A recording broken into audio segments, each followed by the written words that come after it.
Hello, everyone, and welcome to another episode of the Richard Lewis Show. I'm your host, Richard Lewis, and joining me as he does on occasion, back from Gfinity, back from a night of debauchery with the McGregor-Mayweather fight. Sam is in the house. How are you doing? Right. Now then, I'm always so worried. I feel like Simon Pegg in Shaun of the Dead, and you're Nick Frost. You know, you're always you're gonna say something that maybe you shouldn't on a Twitch stream. I'm safe. You're safe. Good, excellent. So yeah, what have you been up to, man? I feel like I ain't talked to you in ages. Just doing replays, mine, showing up, doing my job. That's it. Yeah. Now that I actually have a real job, I'm even more lazy. Even though the work is only 3 days a week, I'm like, need those 4 days rest now. Get ready for my work week. I'm guessing you watched the fight, right? Oh yeah, I have to. I was gonna wait till the morning, but as soon as I wake up, someone's gonna tell me what happened, so I watched. Yeah. Straight legal stream or illegal? Nah, I bought it. I couldn't be asked. I was gonna go for the stream, but it was only £20 for us. In America, it was $100, dude, which is unreasonable as fuck. That's what I paid. That's so outrageous. But I was like, sure, for £20, I'll take less ball ache. Yeah, I don't mind. I don't mind putting some money in, Connor's pocket. Like back in my day, you could have went to see the football for that, mate. Took the family out. You could have easily got a ticket for that back when I was a kid. Yeah. But at the end of the day, like, there was no problems at my end. I know loads of people got wrecked by Showtime or by UFC TV. I didn't. Most people get wrecked. They always say that, right? It's like, I couldn't get it yet because you tried to buy it 30 minutes for the fucking main card, mate. What a surprise! Their systems are a bit overloaded. I mean, like I said, that was the thing as well. Like, I watched obviously all of the fights. There was some, other good moments. You got to watch the undercard, right? But like, even the fucking stadium didn't have people in it for those fights. Like, it must have just sucked to be on the undercard. Like, if you were just the box, like you just there. Just in an empty room. Come on. You're just thinking, imagine how many viewers you're going to get. None of them are going to be watching the fight. Like, it'll just be in like house parties in the background. Yeah, no one gives a fuck about you, pal. So that was that. But I'm a little bit green around the gills today. I went out and on Monday and had a pretty heavy time of it. And I'm scratching. I went to a bit of a seedy club in Atlanta, and I think there might have been some bed bugs or something going on because I got bit a couple of times. I mean, don't get me wrong. I was also so wrecked I sort of passed out on my porch for a little bit. I was going to say, I may have started sucking my own skin. Yeah, so I could have just been straight fucking bitten by mozzies or something. But no, like, dude, I used to know a guy from Counter-Strike way back when. This is old school Counter-Strike. He actually caught scabies. What? Which I thought we'd eradicated that. Yeah, I did. I didn't know that was still a thing. Yeah, it was. And like it was. He went with some grimy lady, and apparently she gave him scabies. Yeah, apparently you catch it off bodily skin contact. Apparently. Yeah, so he was fucked. Like, he was scratting for ages. It was pretty bad. We were straight wrecking him. Scabies. Yeah, no, you know what I mean? This is why I think, you know what Tinder's missing? Maybe this is dangerous because we've all seen the Black Mirror episode. By the way, I think your gain's up a little high. Oh, is it? I think it just peaked. So it's just fucking Skype banter, isn't it? Just reset all the levels, probably. Yeah, classic. It's the classic. There you go. That should be better. But yeah, and like we've all seen the Black Mirror episode, right? But I think what you need is, like, after Tinder, you should leave a rating, right? If you look like the pictures, if your bio was right, if you tell any lies, that'd be good. Like, no way if you order food, it's like, how did you like this part? How do you like this part? Yeah, that's what I'm saying. Like, did you get catfish? Did you catch scabies? She looked alright, but had scabies. 3 out of 10. Things that I want to know about, before I get involved, and vice versa. I'm sure there's a lot of, chicks want to know stuff about the dudes, right? So, I'm just saying. Both sides of the road, man. Could benefit everybody. It's funny, actually, because I'm saying this like it doesn't exist. Did you see? I think we didn't talk about this on the show. I had it lined up. So, but I never talked about it. But it was, what was it? Tinder private detectives. Did you see this? Why is that a thing?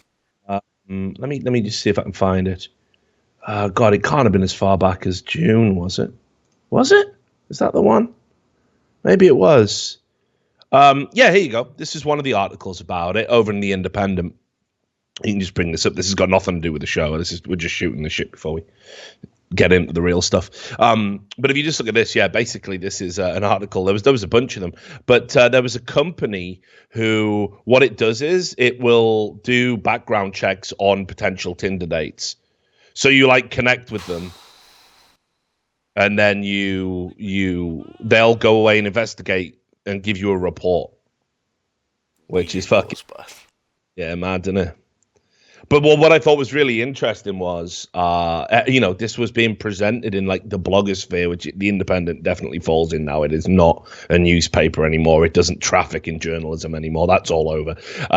It was like saying, yeah, this is actually a really good thing for women. For women, of course. If a man hires a private detective to check out his potential female date, well, that's creepy as fuck. What's wrong with you? But women need to do it, because it's more dangerous for women. That was the argument that was put forward. And look, you can see here. Look at these stats that they've got out. 10% of sex offenders use online dating sites. But what percent of people who aren't sex offenders use online dating sites? I guess that means 90%.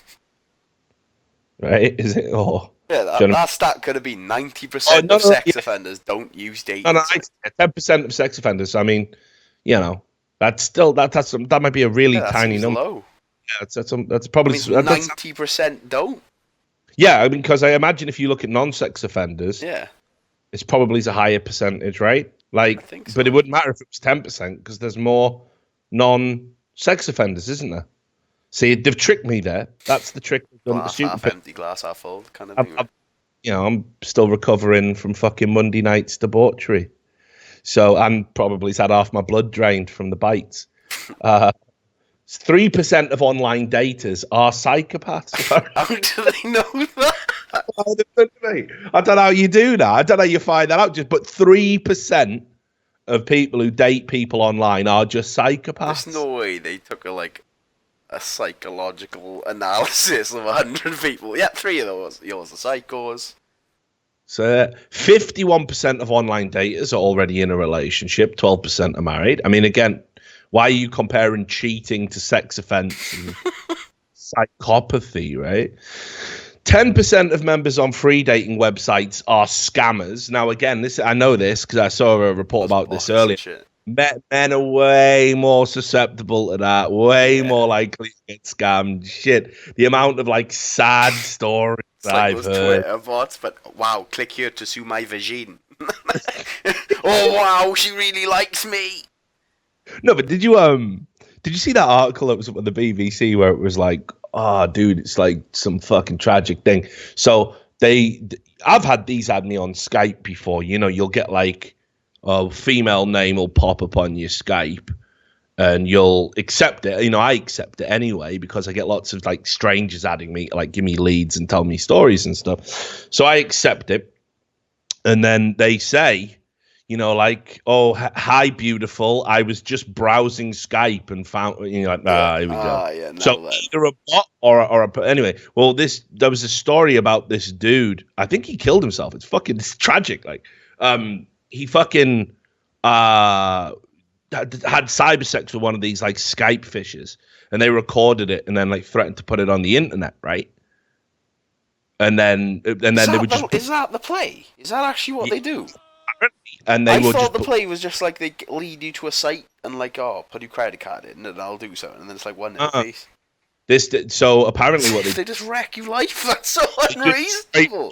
Straight wreck your life. And the players, they just bleed you for blackmail payments. That's what they do.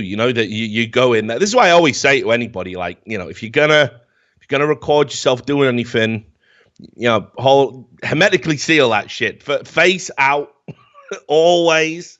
Plausible deniability. Disguise your dick if you can. Draw a mustache on it. Yeah, put a mustache on it, a monocle, just whatever you need. Draw a scar on it that you can remove. that in a bar fight in Glasgow, right? Just do something to it. Start systematically bending the curve out over a period of months. Whatever you have to do, just do that, right? Because if it's recognizable as you, this is what they do. They blackmail you. And like one of the guys, obviously this was like the extreme example, because you picked this extreme example to make the point. But I think this guy killed himself because he was getting bled dry financially, and they were just like, well, you can't make the next payment, everyone's gonna see you, fucking tugging on your winky or whatever. So yeah, it's fucking, you got to be careful with that shit, dude. That's just saying. So men are way more susceptible to that shit. I'm amazed it's only 10% of members of dating websites are scammers. And then look at this. 81% of people lie on their profile. Like, have you ever been in a relationship? Like, lies are necessary to make it all work. You know what I mean? You know? Mm-hmm. Yeah, dude, I've done it. At the start of a relationship, most people like fucking transforming themselves into what they think the other person wants, like being super over the top nice. Yeah, I mean, like, dude, I've done like good 3 months of a relationship is pure bollocks. Yeah, absolute nonsense. Like I say, I've done it before. I've just put on a little bit of weight lately. That's a clap. I'm in the process of I'm actually down. I'm actually losing weight at the moment. So don't worry, you're gonna get. And then you just bedazzle them with your winning personality and your comedy, and you stay a fat pig, and it's fine. Or it can be anything. You like. Dude, do you think I've ever gone in telling these people? Yeah, actually, I talk about video games for a living. You think I've ever said that?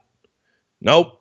I mean, you don't out and out lie. You don't say, "Hey, I'm a fucking fighter pilot," right?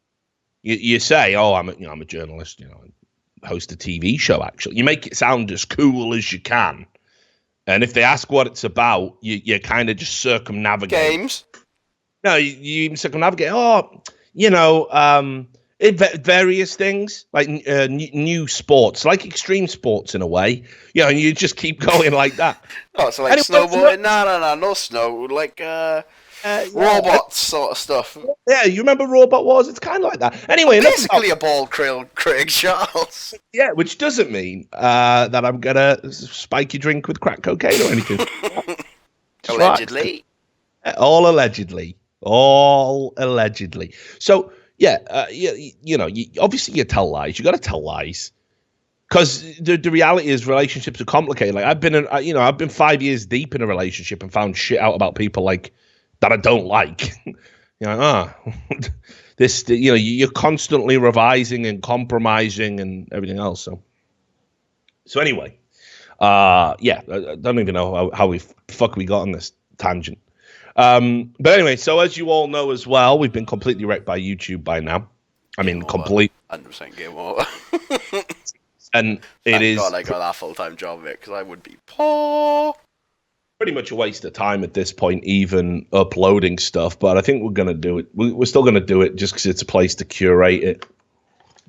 For now, but I'm. It's like I said, I've got a few ideas about what I want to do with the show, because like maybe we cut segments out, maybe we cut the best segments out and put them on YouTube, and put the full podcast somewhere else. I don't know, but we got to do. Like fuck giving YouTube any traffic. I'll tell you something about YouTube, right? It's not like we make just endless videos crying about it. In fact, I think the last video I did called Demonetized was very fair and balanced, saying it's YouTube's right to not connect you with advertisers, given their business model. And perhaps some YouTubers have been a little bit lazy and and thought this was going to last forever, which is unfeasible. I thought it was a very balanced video. There was no like swearing in it or anything like that. Anyway, it got demonetized, of course, and then I sent it away for a review, and it got remonetized, and it was out there, and it was monetized, and it made some money, and then they re-reviewed the manual review and decided to demonetize it, and there's no way to appeal a manual demonetization. So there's nothing in that video. I mean, there's absolutely nothing in that video that would fall into controversial territory. It's just criticizing YouTube. That's it. And it does so in a fair and balanced way. And then I went through all the videos and found another bunch had been demonetized. And basically any area where we'd criticized YouTube had been demonetized manually, understand? This wasn't algorithmically. They looked at the videos, reviewed the videos, and decided any video that criticizes YouTube must be demonetized. We did one where we were talking about the new tools they were bringing in to stop terrorist recruitment. And that got demonetized because we said YouTube are using this as an excuse to censor people, which they are. So they demonetized that. So it's really bad. I mean, I've seen a lot of people like exaggerating in the past about how far YouTube will go with the demonetization stuff. But now YouTube is even demonetizing people criticizing YouTube's policy of demonetization. That's how far gone it is. And they're rolling out this new look and this new logo. Like, it's just pathetic. Their priorities are just all out of whack. I'll say this, though, and I said this to Sam off air, and then we are going to start the show proper in just a moment. I understand. I see a lot of YouTubers, bigger YouTubers than me, certainly, people with a lot of, large followings. They all say the same thing. They all go, what YouTube's doing is disgraceful. They fuck over creators. It's time for another platform. It's time for a rival. And then they end it by saying, but I'm going to ride YouTube until the very end because it's my home and this is my biggest reach. And it's like, yeah, you're part of the problem. I mean, like, YouTube have definitely got you by the balls. I'm part of the problem. I'm going to tell you what they mean by that when they say we're going to ride it to the end. What they mean is they're scared to lose their platform. They don't have confidence that a large enough percentage would go to VidMe or Vimeo or Dailymotion. They know their views would be hugely impacted because, as broken as the subscriber system is on YouTube, there's a ton of people who will probably be reliant on that and not use any other form of video service on the internet. So it's fear. People are afraid and they don't want to say it. They don't have the confidence that their audience will come with them and they'll have to start over. And nobody who's built anything up wants to start over because of something that is beyond their control. I feel that way. I'll be honest. The only reason we didn't shut down the YouTube channel immediately when all this bullshit was going on is because I want to hit that 100K. I have made the 100K figure in my head something incredibly important, an achievement, a goal. And I keep telling myself, if I get past that, everything's going to be all right. And it's not going to be all right. It's not going to be all right at all. YouTube is a dead platform now. It's not for the type of things we want to do. It will never be allowed to be that ever again. It's over. But I'm continually trying to salvage this because of things in my brain which aren't real. So I'll be real. I know that there's probably a large number of people who subscribed back in the day when it was all esports and they don't watch any of the political stuff. There's probably a bunch of people who subscribed on a whim or got recommended or subscribed during the height of the Phantom Lord stuff. There's probably people who only subscribe because they just want updates on what Phantom Lord's doing. They're effectively Phantom Lord fans who subscribe to my channel. I know all of this, right? So it becomes very demoralizing to know that if I shut down the YouTube channel and I go to another platform, I'm going to see 8,000 subs, 10,000 subs when I got 94, almost 95, tantalizingly close, right? But we should probably do that. That's the right thing to do.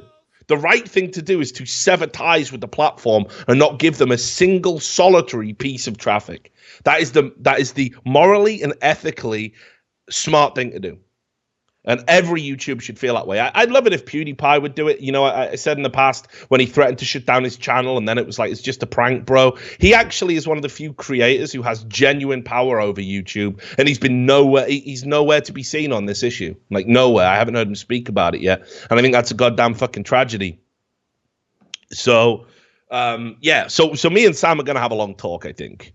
about what we do and what we want to do, and maybe Twitch can get a better VOD system and we can do some sort of deal. It's not like Twitch is an ideal platform, by the way. I start seeing more and more shit I don't like about Twitch, and there's been stuff going on behind the scenes that I'm not going to talk about yet, but probably will at some point, where Twitch have basically fucked me in the ass. I mean, they've made it quite clear how they feel about certain issues. Not to mention, there's a new wave of Twitch employees now. I used to pride myself on knowing all of the older Twitch employees, all the senior Twitch employees, and now we've got new ones coming in, and they're all going, "Isn't Richard Lewis that like neo-Nazi guy?" And you're like, brilliant. That's what a new wave of Twitch employees think about me. So it's probably only a matter of time before we get got on this platform too. So basically we need something where people can feel secure. It's been Twitch for now, but when I've got like people who literally have the power to turn my channel off saying, "Oh, didn't he write the Breitbart? Isn't he a Nazi? Isn't he?" I'm a little bit worried about that, actually, guys. A little bit worried about that. Sorry if I don't have complete confidence. All it takes is 5 or 6 Twitch employees leaving and newer Twitch employees getting promoted into those positions. And I honestly think this channel gets shut down. So, not for anything we do or say on air, because we don't break any of Twitch's rules, apart from maybe that Chinese mushroom thing. I don't know. But because they don't like who they think I am. Yeah. Meanwhile, you can actively harass and do all this stuff and whatever, and broadcast other people's content, and that's all fine. So it's interesting. So yeah, lots to think about. Don't want to start the show on a downer. So with that in mind, we will get into the show. Want to say as well, we know we got lots of people from Texas who watch the show, and we know you've been fucking absolutely wrecked by Hurricane Harvey. That is a Cat 5 hurricane right there, and Katrina was a Cat 1 or a Cat 2, was it? Cat 1, I think. Category 1. So that should put it in context. Like it was the New Orleans infrastructure. No, Katrina was a Cat 5 as well. Was it? Yeah. Well, that's what Google's telling me.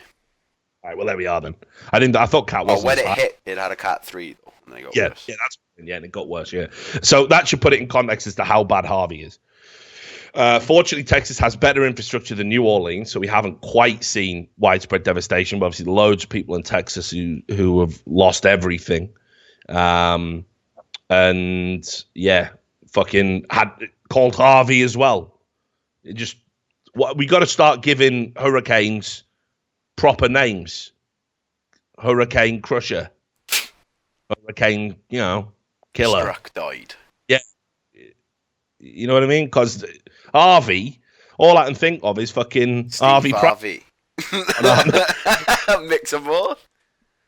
Steve Harvey Price.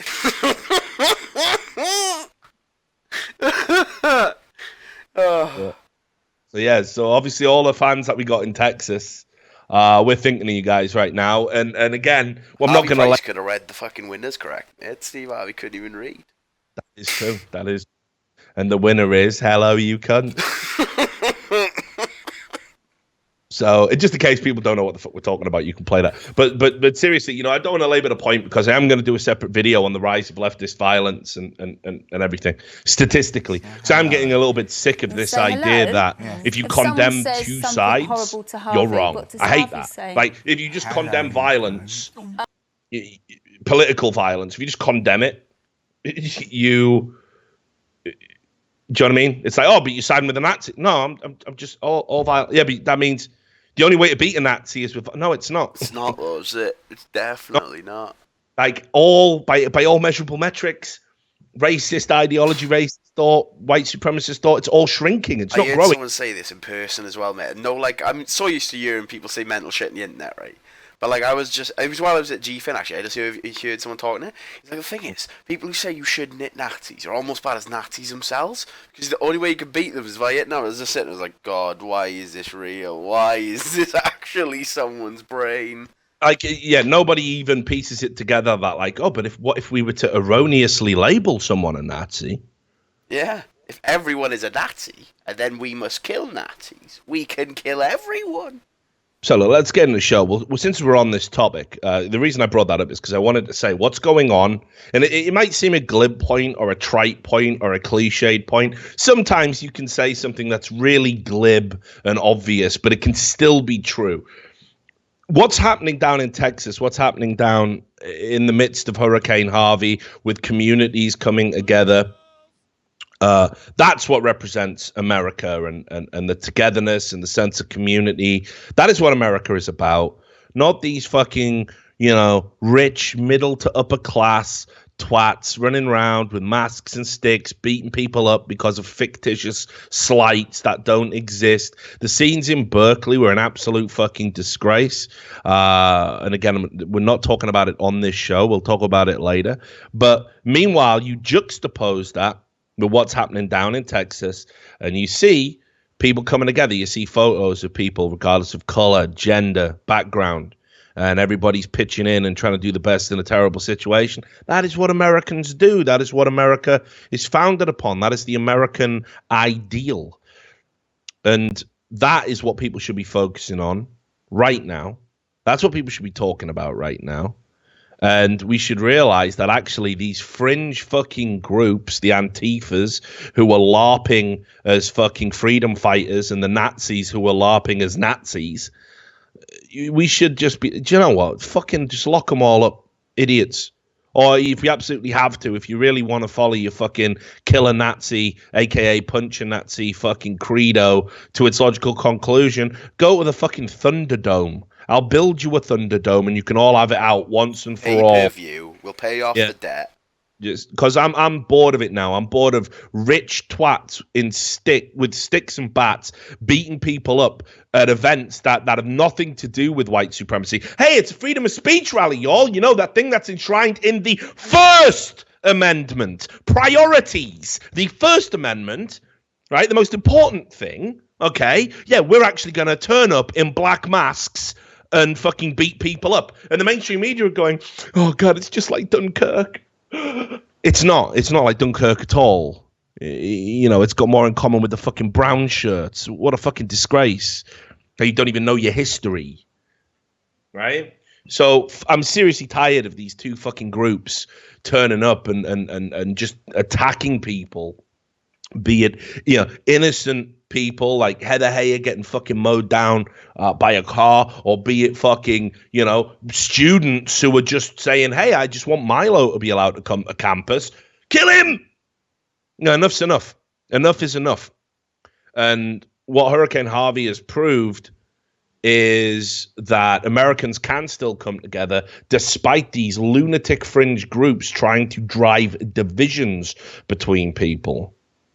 No one's going to buy it anymore. No one, seriously, it's done. This is played out. Enough's enough. Even the Democrats finally condemned Antifa, which means now that all the journalists who were comparing them to the fucking brave fucking, soldiers in World War II, who didn't have a choice, they had to go and stop the rise of a true evil empire. Not just 400 fat fucking rednecks with Confederate flags. Again, you see the difference. It's fucking done. The mainstream media are going to have to rally around now and be like, shit, we said these were the good guys. Yeah, at Berkeley, there's like 10 separate video incidents of innocent bystanders being assaulted, 4 incidents of journalists being assaulted or having their equipment stolen. It's done. It's done. We finally turned the fucking corner on this issue. But I'm going to do a video anyway where we look at the statistical rise of leftist violence. Because what's crazy is, in Europe, all the police organizations, all the European special police organizations, all the intelligence agencies, they all just publicly say, yeah, there's been a rise in leftist violence. No one gives a fuck. Crickets. It's fine. There's no hysteria about it. You say, hey, I think there's been a rise in leftist violence in America. No, the right wing is evil. We know there's right wing terrorists as well. No one's saying there isn't. But can you not see that there's one group that's had a significant increase in reported violent incidents, and there's one group that's burning campuses down and shutting down cities, and they seem to be emboldened for some reason, almost as if the media was saying it was okay and they were heroes. You know, I can't quite put my finger on it, Sam, as to why it's all happening. But it's going to be interesting to see how the press scramble to fucking put all this together now that the Democrats finally have come out and fucking decried and said, you know what, we disavow Antifa. There is no room for political violence in America.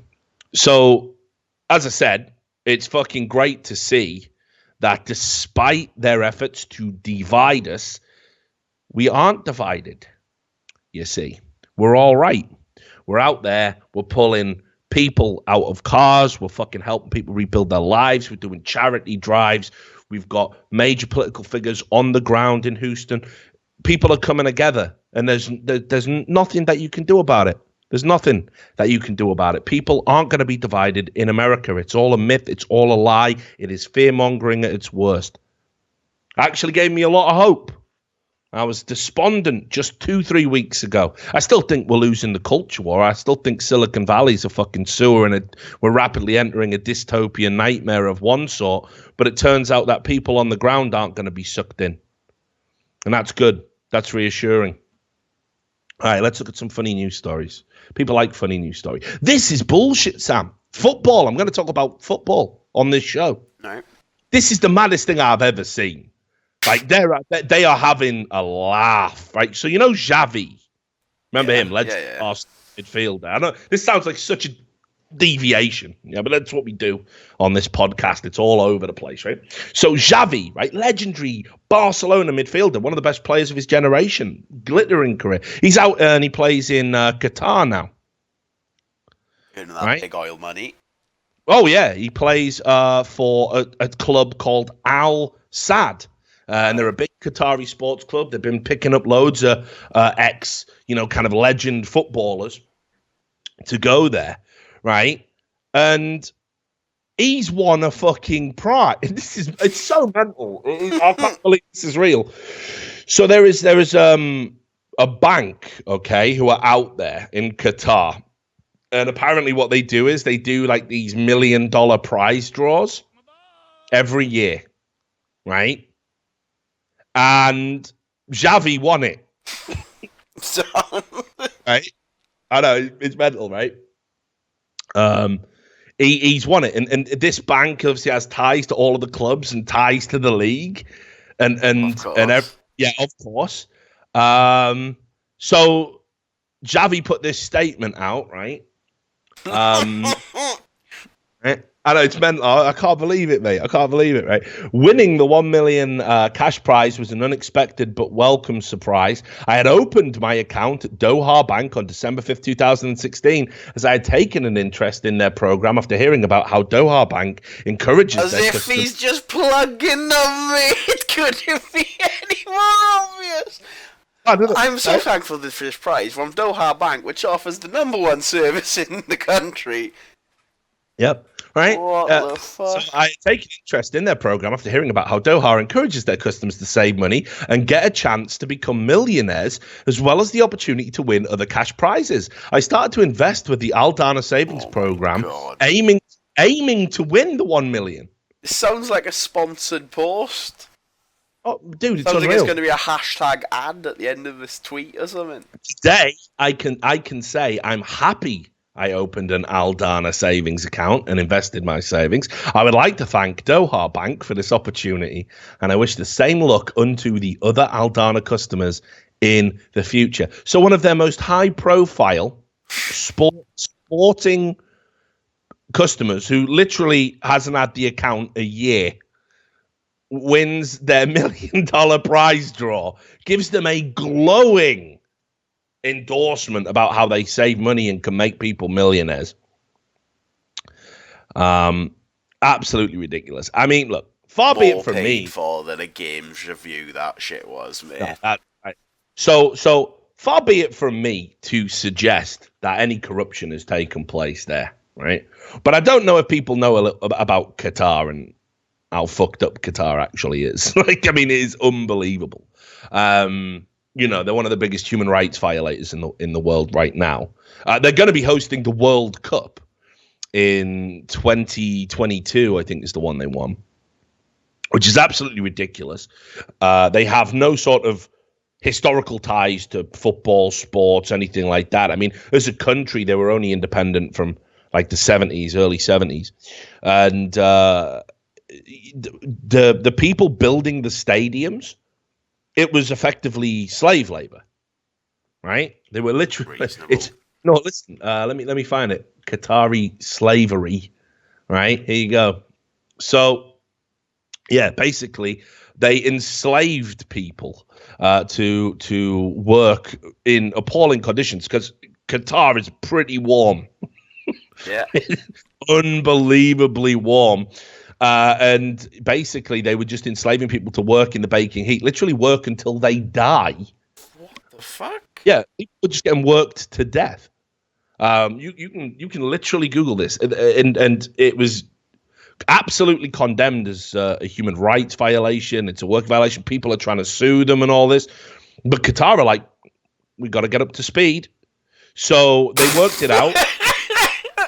Well, we got deadlines, mate, so whips are out. And of course, it's FIFA who did this deal. Yes, that's FIFA, who have been indicted by the US on 147 separate charges of corruption and money laundering. So this deal was done all under the corrupt FIFA officials' watch, and they're like, "Oh, we can't take it back now. We've done the deal." But by conservative estimates, they think 4,000 people are going to be worked to death before 2022. So this is Qatar. I'm just saying. How can they just estimate? Shouldn't it be stopped? What do you mean? Well, I guess 4,000 are gonna die. What do you mean? Have we got anyone we can send in? Some bottles of water at least? Like, come on. Maybe put a big tarp over them or something. No chance, mate. They're not interested, mate.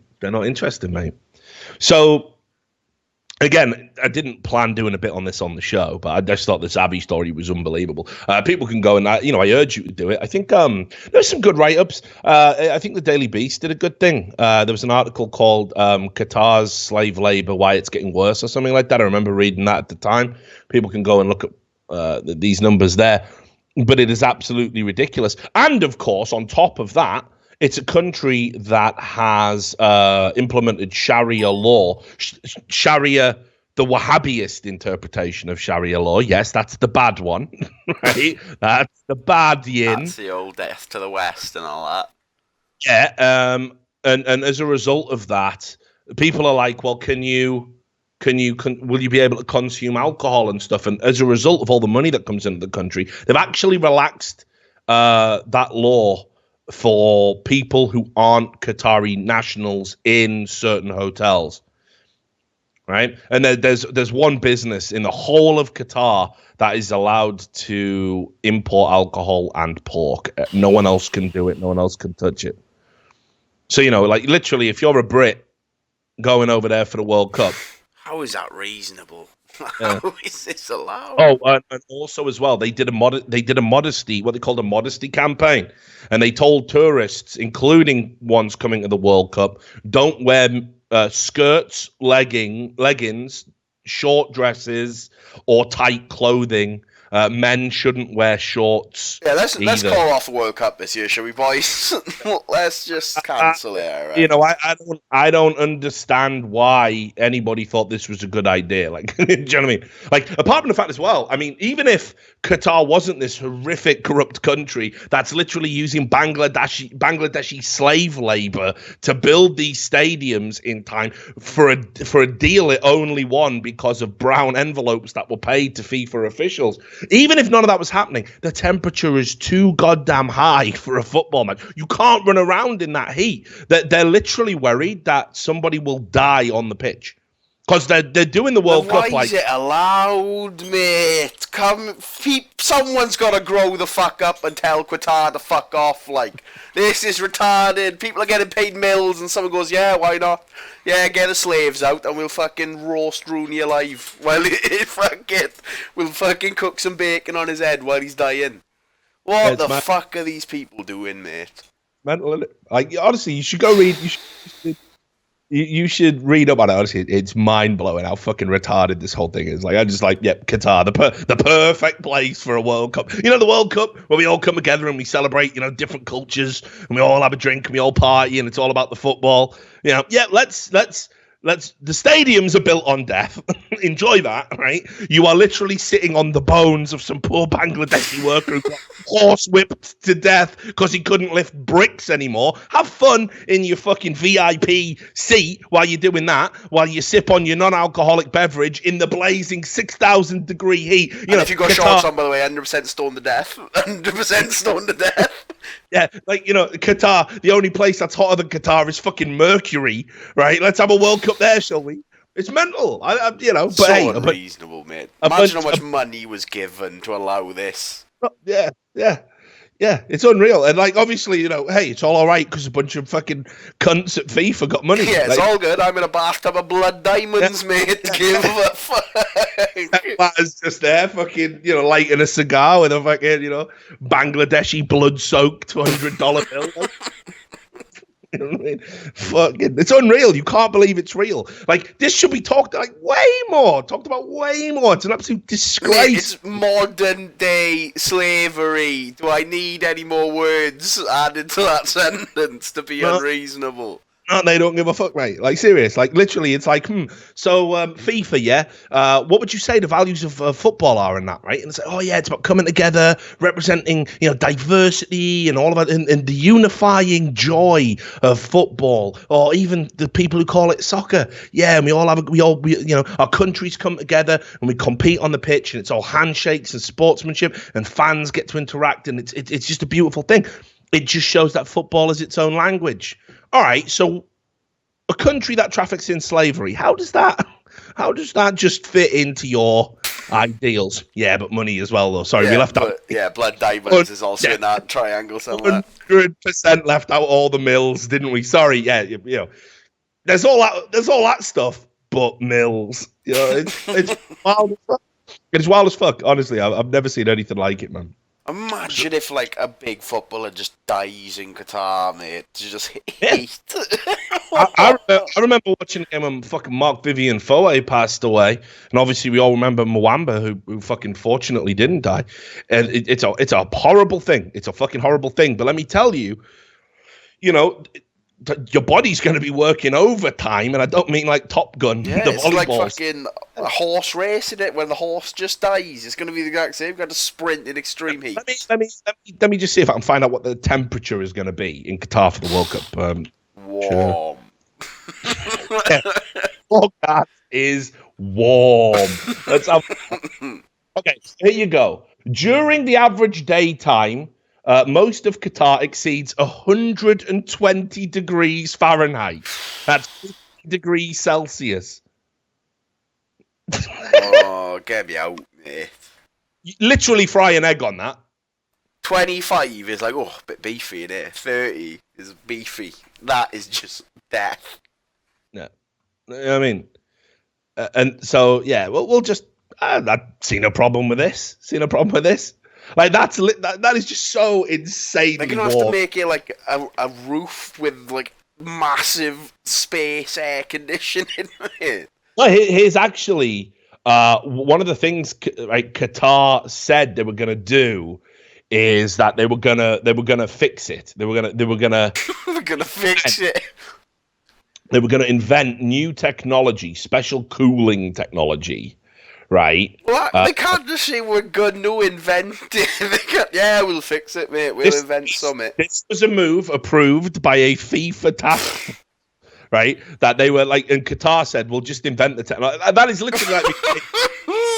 Give me a mill. We'll just fix warmth, but we'll just fix warmth. I'll fly you to the moon, Sam. I'll do it. I'll come up with a cure for warm. And then I'll get back to you, I wish. mate. No. Here you go. Here's the thing. Here's the fucking. It was on the BBC. Right. The invention we came up with was a syringe full of ice water. Right. So look at this. Right. Look. Straight to the temple. It's fuck. So Qatar have said we are definitely going to do it, and look, you can see all these artist impressions of special stadiums with like, all. You're just drawing fancy shapes, mate. That don't mean nothing. Yeah, it's bad, isn't it? Right. And then, like, look at this though. There has long been skepticism about whether or not it could be done. And like, there's like scientists in there saying, and architects saying, yeah, we just don't think it's not happening. Yeah, it's just not really possible, is it? But look at this. Like, here you go. So Graham Maidmont, a professor of air conditioning and refrigeration at London South Bank University, said, basically, you need to use the heat to produce cold.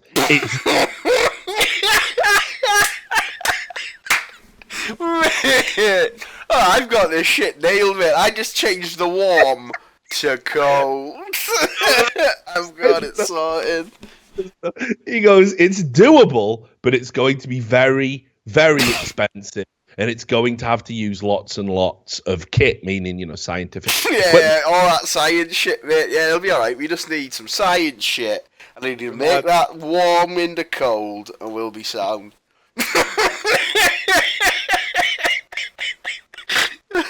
It's a bit of science shit and some warm to cold converters, mate. We'll be fucking ready. It's like alchemy, isn't it? Like, just fuck. I will spin the straw. Couple of slaves in here now, they'll cool us right down. Couple of slaves with some big fans. But right, that's what we need. We need 4,000 slaves and some palm leaves. It wouldn't even surprise me if actually that was the Qatari solution. Slaves and palm leaves. You've been building the stadiums. Yeah, actually, we're extending your contracts by another year. Oh, what? We building another stadium? No, you will be wafting fans. We haven't got enough electricity for all these. You'll be wafting fans. You must chase every player around the pitch and keep them cool constantly. By blowing on them with a straw. It's unreal. And again, you can see the average temperature is going to be like, they're saying even in the stadium, if it was cold, it would still be 41 degrees Celsius. It's mental, mate. Like, this is the dumbest idea of all time. It's like literally like you may as well have organized to have a fucking tournament on the moon. It's just so dumb. Like, anyway, so there you go. So, and then back to the original point, Xavi. Yeah, bloody hell, I only happen to be a high-profile celebrity playing in Qatar. I've just won $1 million fucking prize draw with a bank that I'm now obliged to advertise. Fuck, honestly, that country's unreal. No one cares about... When you're that rich, when you're that wealthy, nobody cares about if something looks improper. They just don't give a fuck. Mate, I googled for a laugh, warm to cool converters, right? And the best thing they've got is like, imagine if you took a bunch of 2-litre bottles, cut off the top so you've got the pointed end, like the funnel shape, and then just stuck those against a wall. That's all they got. Because they reckon if warm air comes faster, it feels colder, so it makes it cold. There we go, mate. Sound. All they need is 40 million funnels and they'll be cold as fuck. Scientific, mate. Scientific. So while we're on the subject of sports, there was something else that was retarded that happened, and I didn't have a natural time to talk about it. And I was a little bit worried about talking about it, actually, but I'm going to do it. Fuck it. I'll tell you why I was worried, because obviously this weekend coming up, I'm off to PAX. Oh, yeah, I saw you doing that ESPN thing, you know. Yeah, and that's what I mean. I'm going to be there with some ESPN guys, right? But ESPN did something unbelievably retarded. It's just unbelievable, Sam. And I don't know if you saw this or not, right? I think so. But, okay, people are getting a bit upset with like Confederate statues and all that. Yeah, you know that, right? Like, I mean, I even saw that video of that person. They pulled down a Confederate statue and then like they ran over and kicked it and like broke it. Oh, it's like a mess. Right? Yeah, like listen. Even if you find the statue offensive, like having a fight with a statue, what are you doing? What? The statue wins every time. That's still something I haven't formulated my strong opinion on that yet, mate. Dude, my opinion is this. Like and I imagine it'll be yours as well when when the cogs are ticking on the issue. Right, this is it, right? I understand why Confederate statues might be offensive to black people or anybody who feels that they were directly affected by slavery in America, and certainly the Confederacy, while it didn't entirely stand for that, it definitely does stand for that as well. So here's what you do: if a statue offends you, if a piece of history offends you, you lobby your local representatives to have it removed. And you do this by writing letters and emails and this kind of thing, Oh yeah, I mean all that, but I'm not even sure about the whole just taking down historical monument thing. Yeah, and then you take the monument and you just put it in a museum, and if people want to rubberneck it, they can. That's it. That's fine. That's the only civilized way to deal with the problem. People just tearing down public property. That definitely ain't sound. That's a crime. Every time it should definitely go to a museum, but like. Should that be with anything though? So like if I don't like a lamppost in a street, can I have it rather take down? Is there anything? What if there's people who don't like, I don't know, World War II murals, things that we all agree? Yeah, well, what's the point, isn't it? This is why people say that, it's a slippery slope thing is a fallacy. It's not a fallacy. It happens every time. The slippery slope, unfortunately, is very real. It happens all the time because of human nature. And what has to happen is there has to be a cutoff point where you apply common sense.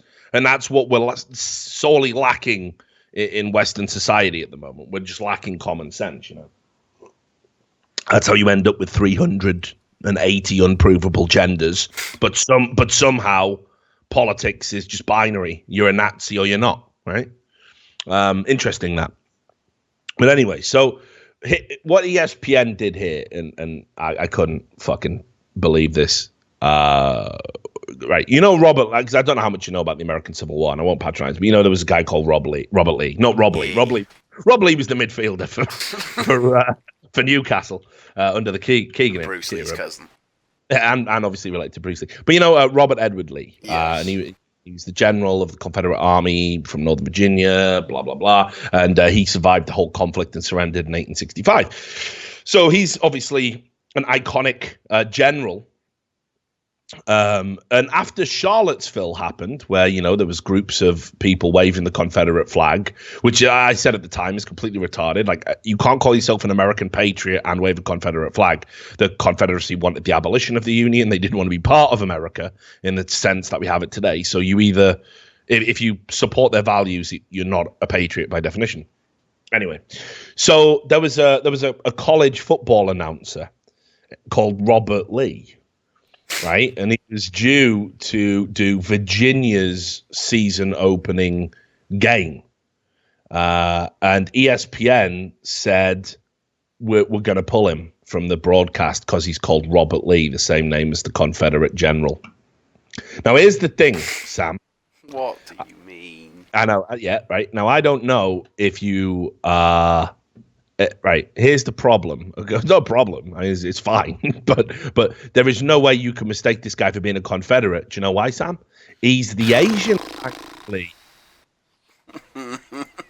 He's the Asian kind of Lee. You see, Lee's a popular name among Asian people. Right, there he is. Now let's have a look at him. All right, and I need you to do some high-profile work here, Sam. Right, I'm going to bring up. Here's a picture of Robert E. Lee. Okay, and maybe you can put them side by side because I'm struggling to see any similarities here. So there you go. There's a picture of Robert E. Lee. And yeah, let's just put them side by side because as far as I can tell, Robert Lee, the sportscaster, I don't know. He doesn't scream Confederacy to me. But that's something about it. I just can't quite put my finger on it. But anyway, ESPN after Charlottesville were worried. This is literally what they said in a statement. They were worried about him becoming a meme. So they went to him and said, "Would you mind missing this game out?" And apparently he agreed. I mean, Robert Lee has never spoken about it directly. ESPN have just said, yeah, we did it with his agreement. But can you imagine a world, Right, okay. Let me just lay this out. You deprived an Asian man of work because he has the same name as a Confederate general. It's so I'm out now. Like, I'm tapping the fuck out. Like, you know, he didn't say anything or do anything. He just had the name Robert Lee. It's unreal.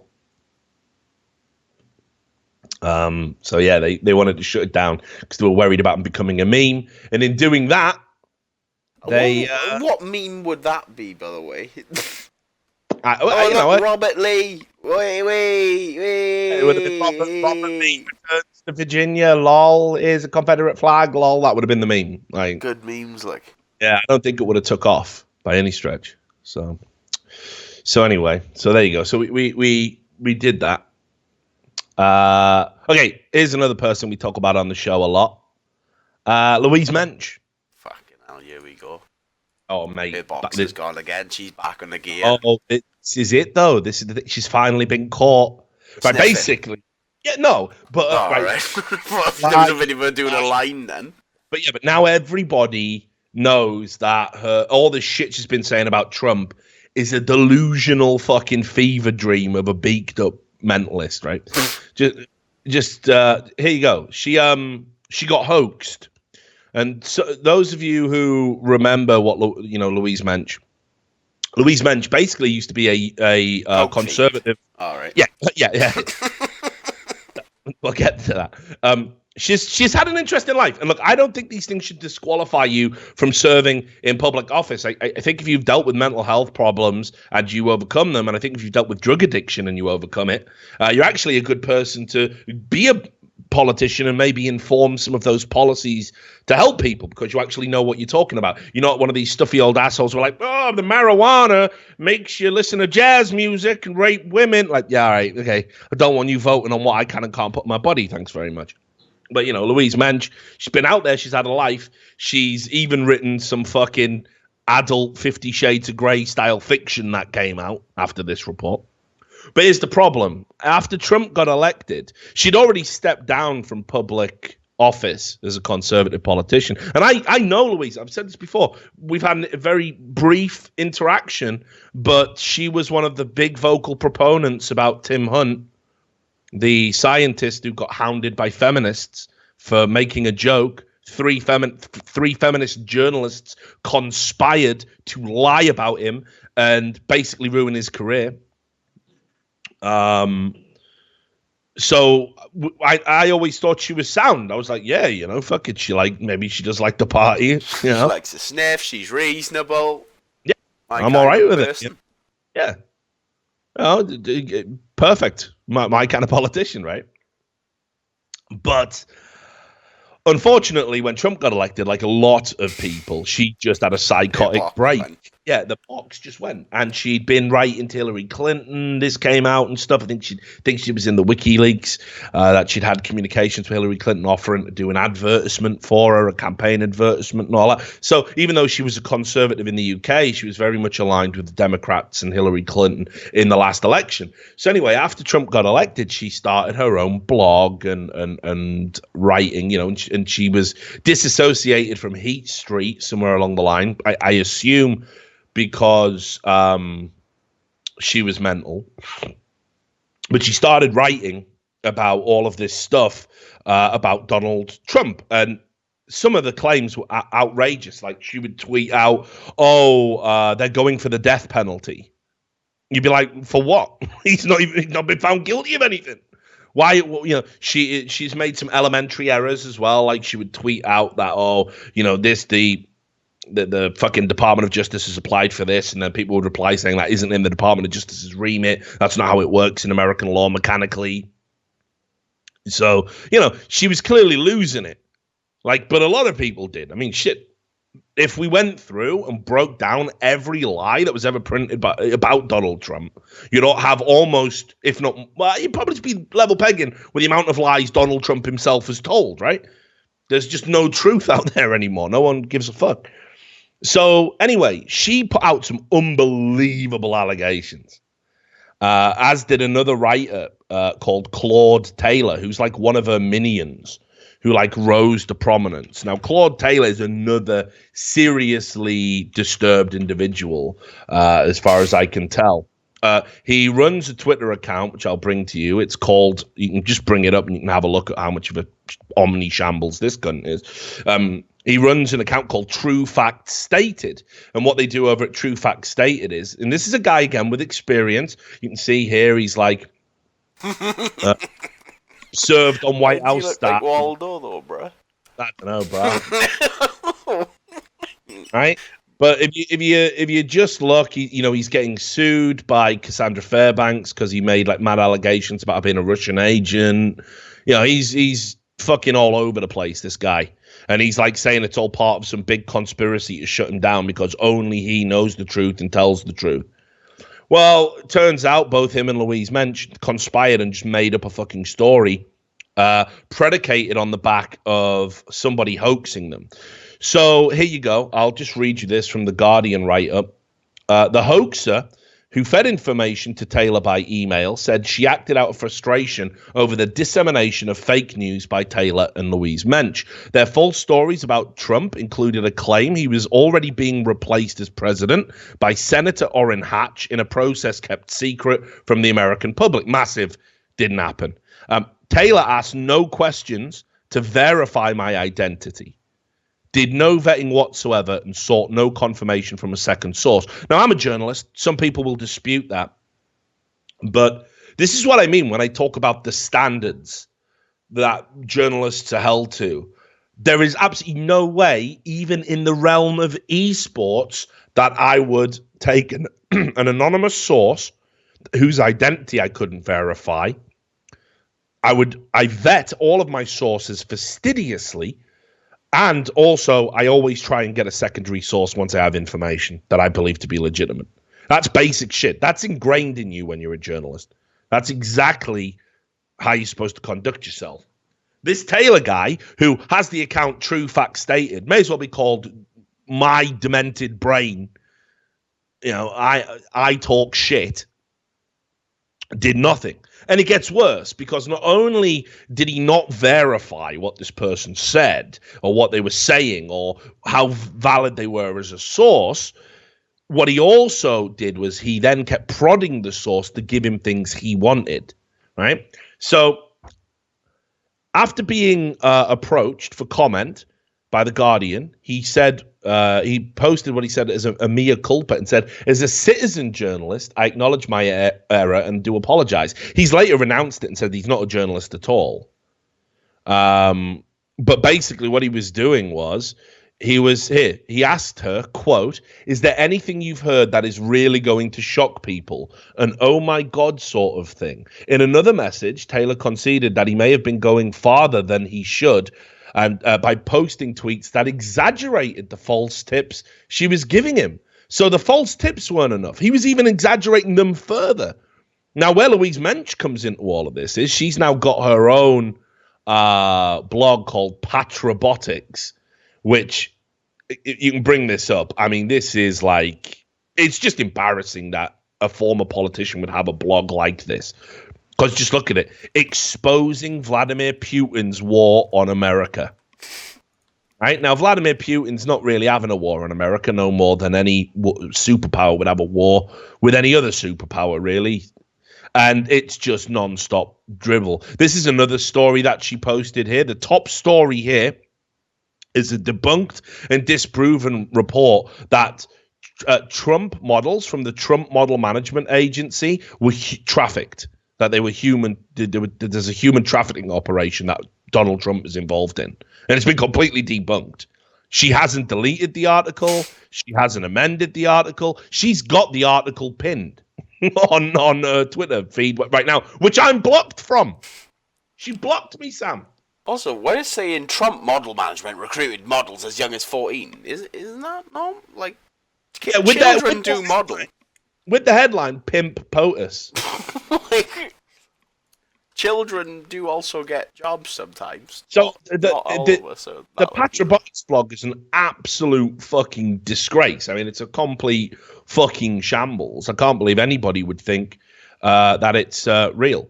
And just before we continue, obviously notice that the numbers are going down. I'm being told by everybody, loads of people can't connect at the moment to Twitch. It's having problems. Having some problems or something. Yeah, weird, isn't it? There I am, just saying, oh, Twitch might want to shut down the show. I'm getting throttled. I'm sure it's a coincidence. I'm not paranoid. Need some of that fucking good old mensch. That mensch. That mensch. Got that mensch. So anyway, it's unbelievable. And so basically, this story goes out by Claude Taylor, and Louise Mensch puts out the same story, claiming that her own sources had verified the story as true. But it's a hoax. There's absolutely no way any other source could have verified this story because it was completely fabricated. So she lied about that.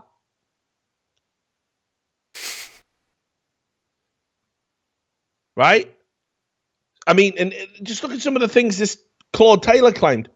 He said, I know more than what the hoaxer has even told me. I have a few details, but apparently the possibility exists that our president has been a sex trafficker. They're just, do you know what I mean? They're just making this demented shit up, and people are taking them seriously.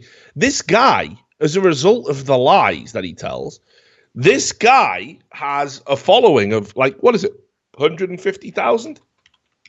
Is it higher? 196,000 people follow him and get information from this guy. And he's making things up and being hoaxed and not doing any due diligence whatsoever. You can read the complete emails as well down below. I won't bore you with the whole thing. And what you'll notice is that there's corresponding dates, that whenever Claude Taylor published a non-vetted false story from this hoaxer, Louise Mensch would say her own sources had verified it on the same day. You can see she did this on July 22nd, on July 23rd. We got one on August 6th. She's absolutely out of her motherfucking mind. She's out of her motherfucking mind, as is this Claude Taylor guy. Ridiculous. So yeah, Louise Mensch, she's gone crazy. And then just a quick little thing, and then we're going to take a break, and then we're going to do a couple of the long form segments. You can see here when a pilot's going to learn, Sam. Right? When are they going to learn? Right? What do you want from a pilot when you're on a plane? Because flying's scary. Mental stability, please, Drive. Yeah, mental stability. I don't want you going mental about anything to do with politics. I don't even want to hear if you're hungry. I don't want to hear nothing about exactly. I want to know that you're well-rested, well-fed, well-watered, feeling good, feeling confident, and have years of experience under your belt, because I'm in a giant metallic tube in the sky, and I don't, and if something goes wrong, I don't die instantly like a fucking bullet to the head. I've got 10 minutes of being trapped in that tube with screaming strangers waiting for death to come. Don't fancy that. Don't fancy that. So I like my pilots to be stable, mentally fucking stable, please. So let's have a look, right? This is United. I haven't flown United since they beat up that guy. Since they just had that guy beaten up. Yeah, me neither. Just by coincidence, but. I mean, I just literally haven't. I don't want to give them any money, you know. I don't like airlines that just randomly beat up passengers for no reason. You gotta look at it this way, though, mate. They definitely won't be doing that again. If you want an airline that's definitely not going to batter someone else, it's going to be United. Yeah, I think they don't give a fuck, man. Like, since that story happened, they've, like, killed people's dogs. They've, like... Yeah, they just like United is garbage. It's absolute cancer. Just Google all the shit they've done since they settled out with that guy. They're a garbage airline, and they just treat people like fucking cattle. They're horrible. So anyway, look, they were flying out of Newark, and the pilot decided that he would appraise the passengers of what was going on, and he just said that, yep, just a warning, the plane will be flying through horrific storms, including tornadoes. That's what he said over the sound. Right? And somebody said here, look, a passenger called Pamela Kent said he seemed angry. No. Don't want the angry pilot, please. Yeah, I'm getting the fuck off that flight, man. We're going into fucking tornadoes, aren't we? And my late wife just fucking left me, so you know what? Let's strap the fuck up. Yeah, and I'm out. Peace. Yeah. I'm gonna get off. Actually, it's gonna be like that video. I'm going to die. I'm going to die. that would be me, mate. Like, shoot me, shoot me in the head, shoot me. It would be like that, mate. I just couldn't handle it, right? So the pilot also instructed passengers aboard the overbooked flight to get to know your neighbours, and that the trip to New Jersey, because you're gonna die together. Exactly right. And the trip to New Jersey would be very turbulent. Like, come on, mate. So in the end, like, the fucking cabin crew had to try and calm everyone down, and then people were just like, "Nah, we just want we want out." We want out. So yeah, there was 50 passengers just left. 50 passengers just said, it's not worth it. You know what? Nah, fuck this now. I'll take being a day late to my destination. I'm out. Yeah, it's unreal. It's unreal, dude. Like, what was that pilot thinking? I don't even understand it. Like, just fucking chill your boots. Maybe don't fly into a tornado. Fly around it.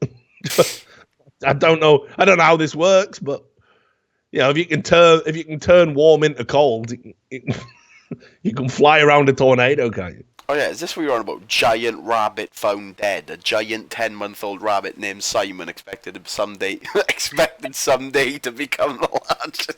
See if this motherfucker's training or something. He's like, he's gonna be a superstar. It's on the bottom of that article you linked me. Giant rabbit found dead. Was on a flight from London to Chicago. This separate thing, but bring this up here. This Telegraph one's even got a photo of him. Like, here he is. I've never seen this. So what did United do here? United Airlines sued over death of giant rabbit Simon. Oh, he's a big boy as well. Like, he could have been the greatest ever, man. He could have been the biggest there ever was, and you killed him. You fucking killed Simon. It could have been it, man. Why is he called Simon? Simon, why? Is he called Simon, though? That's like the shittest name for a giant rabbit. Giant Siley. What happened? Hang on, let me have a look. Why can't he just take him on a plane then? Why not? If he's big, why not? So the businessman brought the rabbit with the intention of showing him at the Iowa State Fair and then displaying the animal and selling related merchandise to raise money for that event. The lawsuit said United was negligent in the care and transportation of Simon and then improperly cremated. What, they just cremated him? They just set him alight. That can't be allowed. So you've killed my giant bunny and just fucking burnt him, have you? Yeah, here we go. He died. Here's his assage piece. Yeah, that's like what fucking... Bullshit, mate. He landed in Chicago. You know that motherfucker got lit up and he's just been burnt to hide it. That's like what they did with fucking Osama bin Laden, wasn't it, though? It was like, yeah, we killed him into sea. Yeah, we just buried him. No one can see the body. Yep, nothing to see here, folks. No, I had to throw him into the sea. Nah, he's dead. 100% dead, though. Did the same with Simon. Just fucking... No, you don't need any evidence. Yeah, we just burnt the body immediately, yeah. So unreasonable. That is unreasonable, mate. I didn't know that. The airport is called Chicago O'Hare.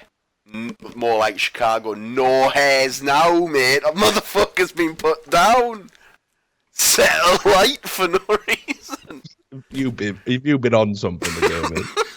That's straight fire. What do you mean? Chicago No Hairs. Is this it? Is this what the podcast? Pure gold, mate. That's some Rodney Dangerfield shit, that is, mate. Yeah. Hey, what I tell you, I got no respect. Fucking mate, I'll tell you what, right? Have you seen that game? The one that's just been released. I gotta stream it, like Comedy Night or whatever it's called. Have you seen it? No. Right, just go have a look on Steam. We'll go to a break now, but like basically what it is it's like you go into lobbies and it's like an improv stand. Oh, that sounds fucking awesome. Yeah, and people tell jokes, mate. That sounds fucking mint. Listen, I haven't performed yet, right? But like, I've just been sat watching. Some of it is unreal, like just absolute losers getting up, like telling the worst jokes and shit. Shut the fuck up! You just get. You can heckle them as well. That's big. You get to heckle them, like it's fucking unreal. Like anyway, I'll let you have a look at that. We're gonna take a short break. When we come back, we're gonna be talking about Anita Sarkeesian, Total Biscuit, and Kotaku, the trifecta of horror. And we're going to talk as well about Joe Arpaio and Donald Trump pardoning him, one of the worst pardonings I think I've ever seen from any president. I saw a lot of people at Fox News saying Joe Arpaio is a fucking, he's a patriot. He ain't. He's a cunt. Anyway, we'll tell you more about that after the break. See you in a second. All right, welcome back. Twitch is still shit in the bed. I think I just retweeted their support. They're looking into issues, so we know we're doing it to a reduced audience. Appreciate all of those of you who are staying with us, and of course, don't worry, you'll be able to catch this video getting throttled and demonetized on YouTube. It's good, isn't it? Yeah, it's good making content these days. Love it, love doing it. Could not and just make the same money. Just literally the stage. So yeah, anyway, let's get into something I definitely wanted to talk about. Now, I don't talk a lot about Anita Sarkeesian. I always felt at the height of like Anita Sarkeesian, it was just low hanging fruit, and it did feel that there was like lots of people who would just endlessly bang on about her like she was the fucking Antichrist, because it was a way to get clicks, and it was always very apparent to me that all she was some fucking fraud who had identified a growth area, which was whiny little bitches who wanted to be gamers but didn't want to embrace what gaming culture was effectively. And by whiny little bitches, I certainly don't mean that gender specific. I mean, that they come in all genders. A bitch is a bitch, as someone once said. Indeed. And what she quickly realized was that you could make money out of this victim and harassment narrative, and it was quite clear that that's what she was cynically doing. She created Feminist Frequency, which was a deliberate interpretation of games through the lens of feminism, to basically prove that all gaming was sexist, all games were sexist in some way, and she cherry-picked examples which have been debunked many times over. And I always kind of felt, look, you either buy into it or you don't, right? Like you either watch an Anita Sarkeesian video and you go, oh yeah, she's completely cherry picking that, and I played that game, and it's not like that at all. So yeah, whatever. I'm probably just going to get on with my day because she's full of shit and everyone should be able to see that. Or you're like, yeah, I'm an oppressed class, and I love it that people are speaking up for me now. Yeah, games are evil, aren't they? Yeah, Hitman is all about beating up women, isn't it? And if you believe that, you're never going to be persuaded otherwise. You are her core audience. You have been duped, and that's fine. Sometimes it's no different to those evangelical preachers who are like, yes, testify. Now we'll cleanse you of the demons. Now there's two people. There's the kind of people who know it's fake and it's bullshit, and you don't watch it and you don't give these people money and you say, look, it's fake and it's bullshit. Or you're the kind of idiot who thinks that, yes, God is actually being channeled through these people and they can cure your cataracts and all that nonsense. Yes! Testify! And that's all she is. She's just an evangelical. That's all she is. And it was always apparent to me that's what she was. That was why it was just never worth making videos about it. It's like, how do you where is the energy in just debunking something that's like so patently obvious? The only people who believe it are the delusional. What's the point in that? It would be like if I sat down all day debunking, videos like, and this is proof of an anal probe from gray aliens. This is why the Earth isn't flat. Yeah, you just don't do it. It's like, it ain't. None of that's real. We get on with our day and we talk about more pressing issues. Look into it, bro. So anyway, here's the thing that you can probably just play. It's 5 minutes long. I don't mind even playing the whole thing. Because, whatever, probably get fucking demonetized. But this for me was always kind of the smoking gun. And Sargon hosted this on his channel to make this point, but he wasn't the progenitor, if you like, of this clip. I'm pretty sure he gives credit to whoever dug this up. But basically, it was proof that Anita Sarkeesian had took like telemarketing seminars and had learned how to talk to an audience and, you know, captivate them and hook them into giving her money. Just watch this. I'll 3, 2, 1 it with you. 3, 2, 1, go.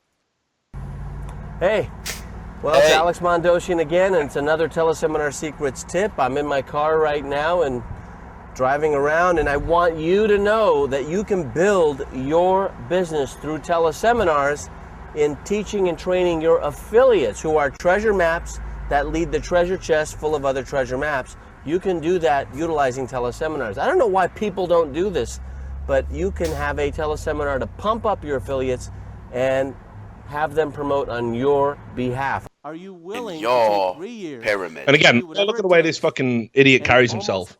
Exactly like that evangelical stance, you know? Monthly income. Are you willing to do that?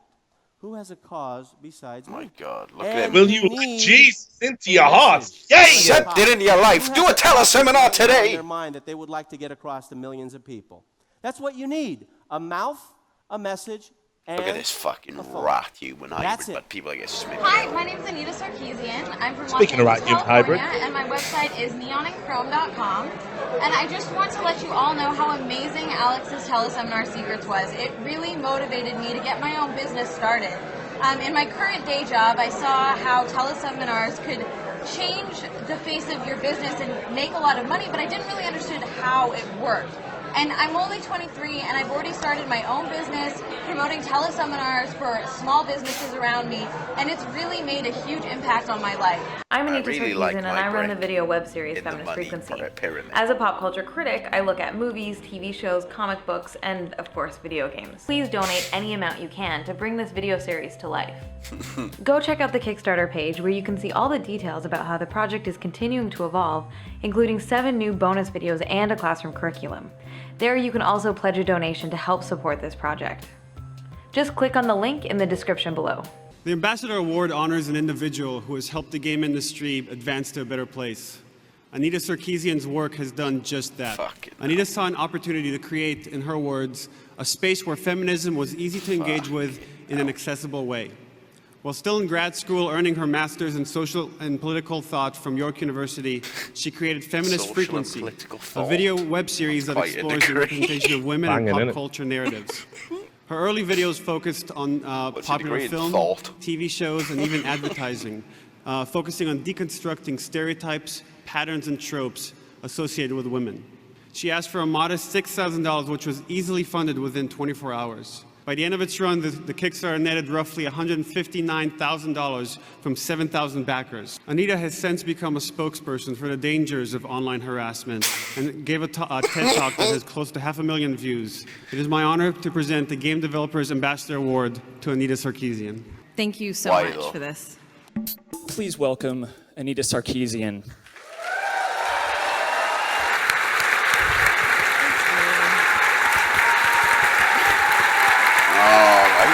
God, what is happening? Standing ovation for Anita motherfucking Sarkeesian, man. Get me the fuck out of here. You're gonna make me cry. Hi. I'm Anita Sarkeesian. As you already know, apparently. So I run an educational nonprofit organization called Feminist Frequency. And as part of that project, I host an ongoing series of long-form video essays on YouTube analyzing the representations of women in popular video games. Now, video games are kind of a big deal these days. Gaming is a multi-billion-dollar industry. Anita Sarkeesian is not a real gamer or even a real feminist. She's actually a con artist who fakes and orchestrates her own harassment in order to gain sympathy. She uses it to scam people into giving her money. Yes. It is kind of funny because it's so ridiculous. It's a soundtrack of one song, except I'm doing video games. So it's not exactly a fandom. I'm not a fan of video games. I actually had to learn a lot about video games in the process. Sorry, what? Around shooting people and ripping off their heads, and it's just gross. So Anita fakes the threats and harassment she receives on a regular basis, either by sending these threats to herself via sock puppet accounts, or by enlisting an army of feminists to do it for her. Where is that army? in this room, you motherfucking You can can't even see you. Affiliates and where is this army? I pledge allegiance to Anita. So these scenarios are patently ridiculous, of course. I've been playing games since I was 5 years old. So it's not exactly a fandom. I'm not a fan of video games. I actually had to learn a lot about video games in the process of making this. And I'm a skin-bleaching, mind-controlling, video game-hating scam artist involved in a masterful long con. It is sometimes easier to believe unlikely or even ludicrous distortions of reality than it is to abandon or change a deeply held perspective. And this leaves women represented as oblivious and totally unaware of the truth. I mean, it would be totally ridiculous to maybe, like, communicate honestly. Are you willing to take 3 years to do whatever it takes, and almost instantly you'll go from annual income to monthly income? Are you willing to do that? If you know it's possible, are you willing to do it? Because if you do, it may make you 7 figures, it may make you 6, it may make you 5. It will make you more possibly than what you're making now. I saw how teleseminars could change the face of your business and make a lot of money, but I didn't really understand how it worked. I just kind of funny because it's so ridiculous. So, look, here's the thing. Again, understand I have no issue with the feminist frequency videos. I think if you want to discuss feminist ideology or feminist ideals, if you want to do feminist interpretations of games, what we call textual analysis, when we do that, absolutely have at it. You go fucking nuts. Anyone's right to be mentally ill in that, man. Yeah, but honestly, I actually think it's not like she makes every point is entirely bad. It's just unfortunately that the two things that she needs to maintain, first of all, that this is a never-ending issue. It's so deeply entrenched it can't be fixed with just a few videos, because if you do that, then obviously you make yourself obsolete.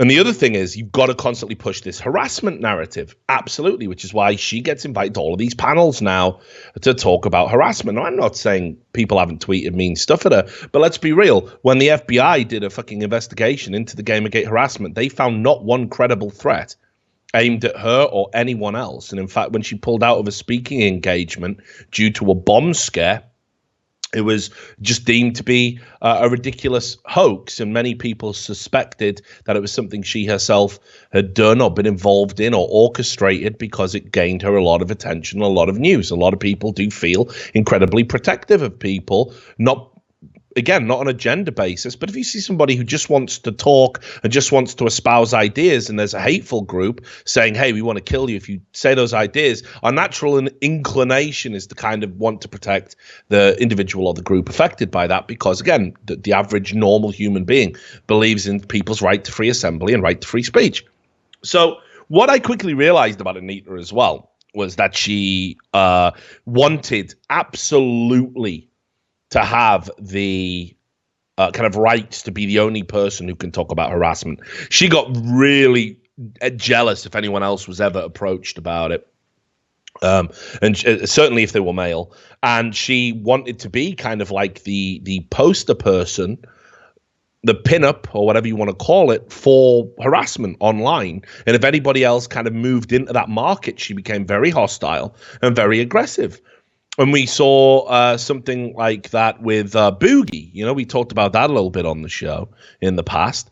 And if you look at it, I mean, basically what happened was Boogie was on a panel talking about being bullied and the harassment he'd received. And she was incredibly hostile towards him, shouted at him backstage, said he was part of the problem, and that, she refused to have even a selfie taken with him, even though they just appeared on a panel together. And there's Reddit threads confirming this. You can go and read the story. It's Boogie himself who put that out there. He made a video about it. You can go and see. Why would she be so hostile to somebody who was a victim of harassment when she herself professes to understand how terrible harassment can be? Now, what we've also seen is she definitely doesn't feel strongly about harassment because she is engaged in harassment. We saw that with the garbage human being moment against Sargon, but she's done it to others as well. If you don't fit in to the little clique and don't believe that Anita Sarkeesian is the second coming of Christ and is a fine ambassador for gaming, which she absolutely isn't. She's a terrible ambassador for gaming because she hates gamers. She's the worst kind of ambassador. She might be a great ambassador for feminism. She's not a great ambassador for gaming. So, you see this with a lot of these people. They say, oh, we're anti-harassment, and then they actively engage in it. We saw it with Zoe Quinn. Zoe Quinn created the Crash Override Network, which was found guilty of actually engaging in harassment, even like on Christmas Day. These losers are in a fucking IRC channel doxing people on Christmas Day. Like, imagine how empty your life is, right? And now people are coming out from the Crash Override Network group and not only saying they were involved in harassment, but that they were promised money for this business and that they didn't get any and that they were lied to. And Zoe Quinn had completely lied to them. And it was all a fabrication. Weirdly enough, the name of her book, Crash Override Network, C-O-N. Weird, isn't it, how it all works out? It's like they were trying to tell you something deep down. Yeah, all these tech companies, the Twitters, the Googles, all this, they work with these people to get their perspective. It's well-meaning, but it's completely misplaced. These people are predators posing as house pets. They are not victims. They are perpetrators. So anyway, Anita Sarkeesian gets super hostile when anybody gets labeled a victim of harassment because she wants to be the only person who ever gets talked about. And as she slips from relevance and becomes less talked about and less videos, she needs to manufacture stuff. It's why she snapped and called Sargon a garbage human being. If people can't see that for the cynical marketing play, well, she didn't temporarily lose control. You don't go 3 years or whatever it's been leading the life she's lived, telling the lies she has, all straight-faced, basically taking money and not delivering and then making shit. You don't do all of this if you're fucking not smart and understand the bigger picture and all the pieces in play. That was all it was. Gets her being talked about again, even though people were going, oh, but she harassed Sargon. She gets to go, this man has harassed me for 3 years with his videos and opinions. And, it kickstarts the narrative again. That's why she did it. So anyway, there was an article in Kotaku, and it was about Total Biscuit. Now we all know John, right? I had the pleasure of being on a show with John, still talk to him. Great to see he's getting back to being in fine health after another round of chemotherapy. He's kicking this incredibly aggressive form of cancer's ass. I couldn't be happier. I think the guy is a godsend to the gaming industry. Like, I can't express it enough. We haven't always got along. We haven't always been on the same side of arguments. But one thing I know about John is that he is consumer focused and he cares about gamers and he cares about the gaming industry being a better place. The idea that John is a bad person is absurd to me. Is he egotistical? Of course. You have to have an ego to create anything. Can he be wildly inconsistent, sometimes even contradictory in his opinions? Yes. Can he let his emotions get the better of him? Absolutely. But it's like he's always said, nobody should have to exist in the bubble he exists in. The human mind isn't made for it. He's had to completely unplug himself from comments and stuff and go and get cognitive behavioral therapy to improve his outlook, his mindset, and his life. And he's been completely transparent about all of that, which only elicits further respect from me. So I think John is a good person to talk to about online harassment because I certainly know he's been harassed online. I certainly have seen some of the threats he's got, the doxing attempts that people have gone out of their way to make, death threats. I've seen it. I know it happens. So Kotaku ran this article, right? Kotaku UK. They ran this article called Total Biscuit on Dealing with the Hate. And as I said, I think John is a very good person to speak to about this because he's tried doing what I do, which is engage with it head on and push back. He's tried completely unplugging himself and removing himself from it. And over the course of this article, which I won't bore you with too much, if you're interested in this kind of thing, definitely go and read it. But he talks about how he has done things to remove the kind of level, how he feels about creating content, like deactivating comments on his YouTube videos and stuff. Now, this article was released. It was written by a writer called Laura Kate Dale. It goes out on the 16th of August. I think it's a very good article. I think John's got some fascinating insight, and I think Laura has been incredibly balanced. It even starts with the line, love him or loathe him. It's undeniable that John Bain is a highly influential video game personality with a huge and passionate fan base. So there is even this implication that maybe John can be a controversial figure, something I'm sure John would acknowledge himself. So I thought it was a good article, and I thought, how could anybody have a problem with that? Well, Anita Sarkeesian very much had a problem with it, mate, because it elevated somebody with a bigger following than her own to being the victim, to owning this victim status. And I can't link you to the tweet, Sam, but you should be able to get it. There's a link in the Google Doc, but I can't click on it because I'm blocked by Feminist Frequency because I'm on the Gamergate block bot. I'm on many a block bot these days. But you'll see there's a tweet from Feminist Frequency on August the 16th saying it is outrageous and irresponsible of Kotaku to post a puff piece on a Gamergator on the hate movement's anniversary. A lot of people assume that the August 15th, August 16th is the anniversary, because I think that's when the original blog post, Five Guys, came out. Interestingly enough, the term Gamergate didn't come into use until August 27th after a few other things had happened, and it was coined by Adam Baldwin. But basically, yes, she went out of her way to fucking say, like, you know, he's a harasser. He's a serial harasser. He's a terrible person. And as a result of Kotaku publishing this article, what happened was, well, first of all, Total Biscuit, people were going after him. That goes out to him. But then they went after the writer, Laura Kate Dale. Now, first of all, she's a trans female. So she is one of these marginalized groups that Anita makes claims to stand up for. Yet because of her tweet, she received unbelievable levels of harassment. And you can see Laura Kate Dale came out because she was getting bombarded with hate by like Anita's cronies, because this is what they do. They mob up on you and try and extract apologies from you.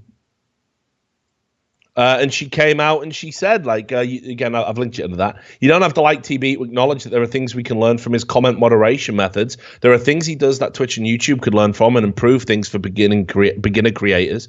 Total Biscuit is undeniably a large creator. Whether you like him or not, there's value in looking at his methods of community moderation. The number of people accusing me of betraying them, throwing the left under the bus, being a Nazi sympathizer right now is really upsetting. The intention was to show things that work at the top end and make a point that Twitch, YouTube, etc. could help smaller creators if they cared.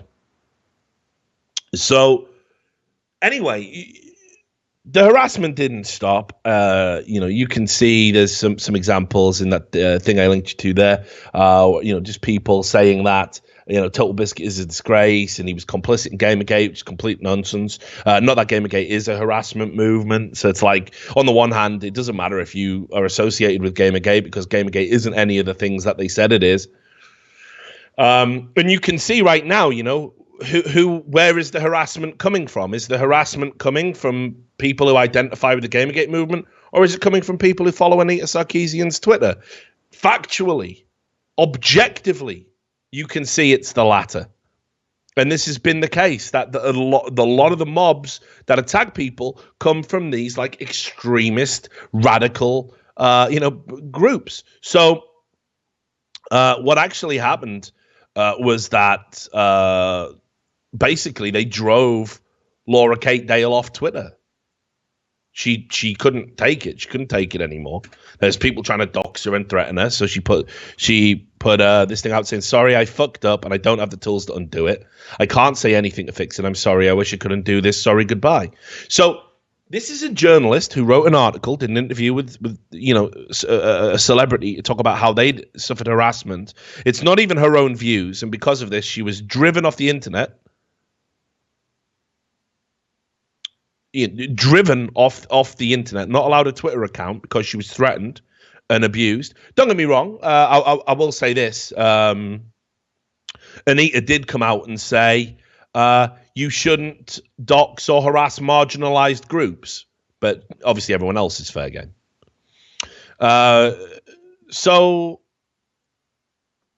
Anita Sarkeesian's tweet, and this is where it gets interesting, because the standard she holds other people to, the reason she says Total Biscuit is a Gamergator is because he linked to the original blog post and discussed it and started saying, actually, yeah, there are ethical problems in games journalism, which there absolutely is. I was a games reviewer too.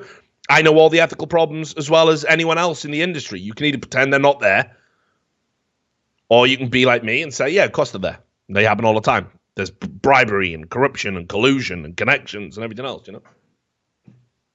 So Total Biscuit waded in, and I mean, I feel sorry for the writer because she got it from Total Biscuit as well. She got it from both sides for just doing her job. But Total Biscuit said this. He said, listen, Anita, I've ignored you for 3 years, and your fade to obscurity is delayed by me acknowledging your existence. But you're a hack.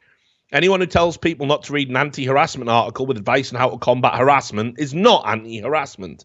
As if we didn't already know. Anita is interested in one thing, milking as much from this industry as possible, intellectual dishonesty. She, along with her allies, have poisoned reasonable discourse for years on the topic of representation in games. Feminist frequency supports harassment. So come at me. You stand shoulder to shoulder with 4chan trolls and bigots and attacking the loud, sane voice in the room. You cannot win. When you and your cronies attacked a transgender journalist for trying to combat harassment, you revealed you are only in it for yourself. And it's absolutely true. I mean, again, I don't understand how anybody could be on the other side of the argument on this one. I try and see things both ways. But yes, you just literally led an angry mob to harass a transgender journalist off the internet because you didn't like the interview subject. And again, the tweet, you know, that sort of sparked it all back in 2014 was John Bain saying, I support ethics in gaming journalism. That is like tacit code. That means you're like a Nazi or something these days. So it doesn't end there. The story doesn't end there. I wish it did, because it'd be like, well, okay, you know, Total Biscuit's right. He is the same voice in the room on this occasion. But no, Kotaku decided that they would throw their own journalist under the bus. This is how divorced they are from being an ethical publication. They threw their own writer under the bus, the writer who was the victim of harassment, and sent out an apology to the people who had harassed her. Sick. What a great company to work for that is. Oh, love to work for Kotaku. Love to work for Kotaku. It's absolutely shameful. I mean, it's absolutely shameful. This is Rich Stanton. We'll show you more about this idiot in a minute. Also has me blocked because of the Gamergate block bot. Anybody who ever used the hashtag Gamergate, I think, is in it. Yesterday, we published an article which has attracted a great deal of anger, and I wanted to address that as soon as possible. The piece in question is an interview with John Bain, a.k.a. Total Biscuit, a YouTube personality and PC gaming critic, on the subject of harassment in gaming communities, and specifically the mod tools available to creators and how they could be improved. The subject of online harassment is the focus of an ongoing series of articles on Kotaku UK that, before this, had covered smaller creators who had found themselves vulnerable to abuse. The interview was published because it provided a different perspective on the failures of online tools in managing harassment. I felt that Bain, who has used these services since inception and built a huge audience, could offer unique insight into how Twitch and YouTube could improve in the future. Much of the criticism we received centered on the decision to publish an interview with someone who has been identified with the Gamergate movement on the anniversary of the hateful post that spawned it. This timing was an unfortunate coincidence. I didn't realize there was any significance to yesterday's date until people began pointing it out post-publication, and this was a failure on my part. There was also justified criticism of how the article was angled. It is an interview focused on the nuts and bolts of moderation tools with online video services, but the headline, in absence of certain context, saw it interpreted as a defense of Bain's own behavior. Well, I mean, you don't. So in other words, what he's saying there is, this is frightening. As you know, this is an editor, and he is saying basically what we should have done is we should have included a load of paragraphs, expository paragraphs, basically saying John Bain is a piece of shit. That's what he means. That's the reality of what he's saying. That if we'd just been more insulting towards our interview subject, John Bain cannot take harassment or some shit like that. Yeah, sorry, we did not spin it to our liking. Yeah, exactly. We are sorry we didn't spin the article to Anita Sarkeesian and her audience's liking, basically. So it says here that context would be that Bain inarguably came to engage with and encourage Gamergate, which he did by saying, yes, there are ethical concerns in games journalism, which there are. That's undeniable. Again, this is objectively true. He has in the past argued that it was not a harassment campaign. It wasn't. And not a misogynist movement. It isn't. And, again, how do you know how many women identify with this? Do you know what I mean? If it was an inherently misogynistic movement, why would women even be attracted? I don't understand. But an account that any of us working here at Kotaku UK would vehemently dispute from personal experience. It was a mistake not to include this context, and it was insensitive to those to whom Gamergate and its followers have caused pain. Yeah, it's caused Anita Sarkeesian roughly millions of dollars worth of pain, I would say. It's given her a career, and it continues to do so. And it's like John said, she's been sliding into irrelevancy. Look, oh my me, she just found a new way to get relevant again and be the center of attention. He did finish it off by saying John Bain is a no-go area for some people. I don't believe any person should be a no-go for a journalist, though, of course, how we deal with the subject is open to criticism. There was a great deal of criticism here, so I can only accept that I messed up. My thanks to those who expressed their perspective with civility. My apologies to those offended by the article. We will learn the lessons from this and be better in future. Absolute spineless fucking worm that this guy is. To basically throw your own writer under the bus and say that it's perfectly fine that you were offended to the point where you threatened one of our staff. Like, what a fucking maggot Rich Stanton is. And it makes me laugh in particular because this guy, right, he's posed in the past as being a big tough guy. This is what he said way back when Gamergate actually was a fucking thing and everyone was like virtue signaling about how it was a harassment movement. Check these tweets out by him, right? Fucking laughable. And this is what I mean. This is the fantasy of every male feminist. Self-identifying male feminist. Yeah? You look at this. Yeah? Oh, please, Rich Stanton, let me choke you out on camera. Please. Please, let me just get you with a guillotine. Right? Every Gamergater is a pathetic excuse for a man. And that is an invitation. Come at me. I mean physically. You're all loser little boys. Seriously, bring it. I'm a 6'2" Glaswegian. That will not fucking know me IRL, bro. Yeah, that will knock your pathetic ass to the floor. Threaten all you want. In real life, you are nothing. Yeah, but listen. Yeah, listen to it. It's the thing. So I was like, you might get some fucking tough journalists out there. I've got a picture of him. Oh, mate. Oh, you haven't, mate. Wait till you see this. Oh, no, this like wait till you see this 6'2" Glaswegian that will fuck you up IRL, mate. Have a look at him. Let's have a look. And tell me if he intimidates you. Are you quaking?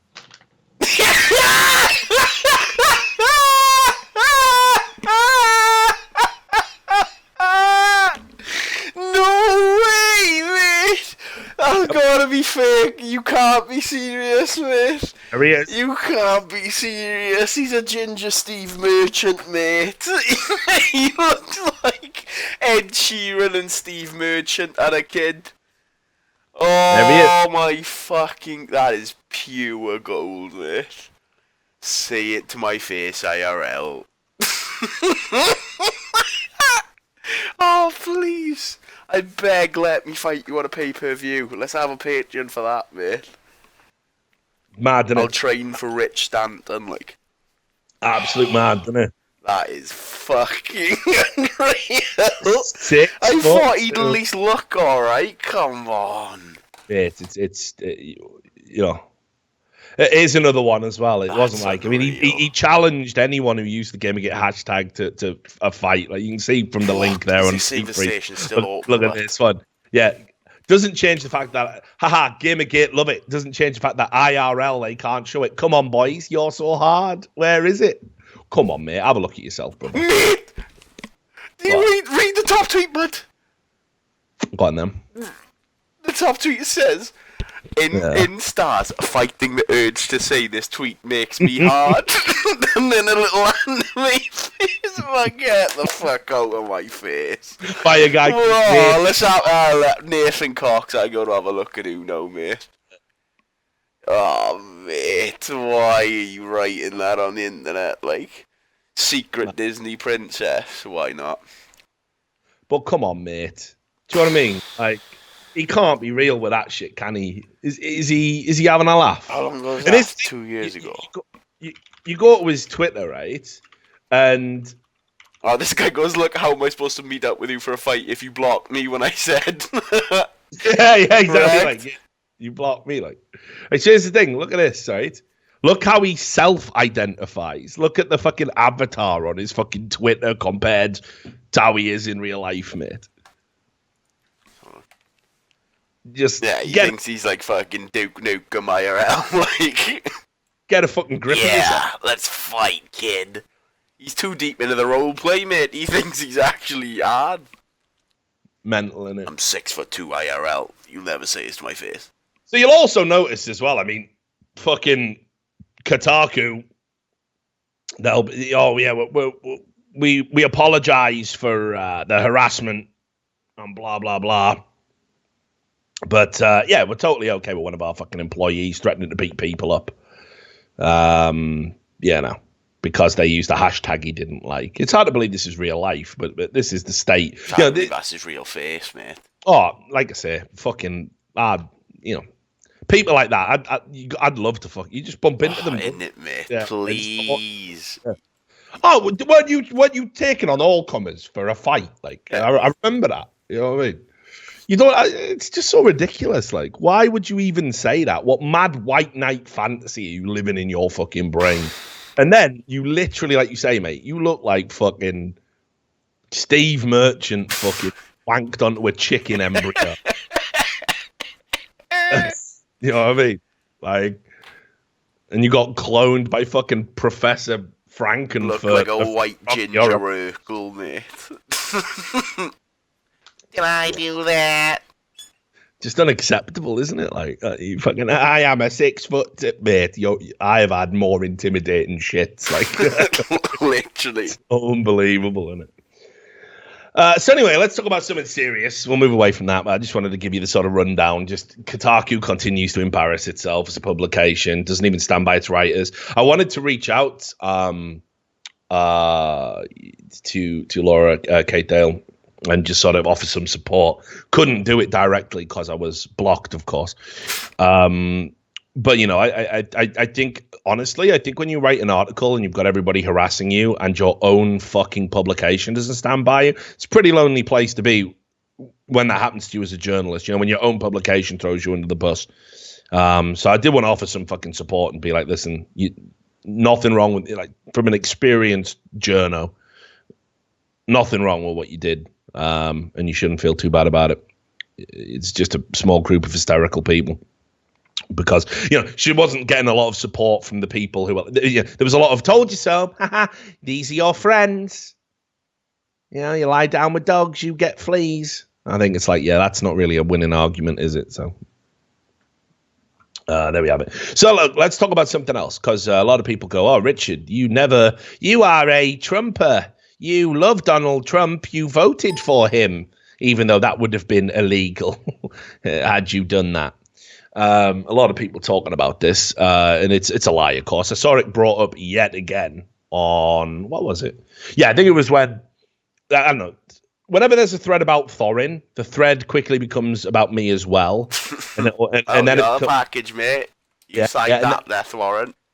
Then it'll be, like, you know, fucking, oh, their politics are disgraceful. Richard Lewis voted for Donald Trump and used to be in the white supremacist movement, and then it'll just be debates about that, right? And then you'll just have like people who know that's a lie, and then you'll have the occasional League of Legends player will slither in. Yes, and he murdered all the mod team in 2015. He literally stabbed them all to death. and got banned from Reddit, but didn't go to jail. So, just nonsense. But obviously, we do fucking go both ways on this fucking show.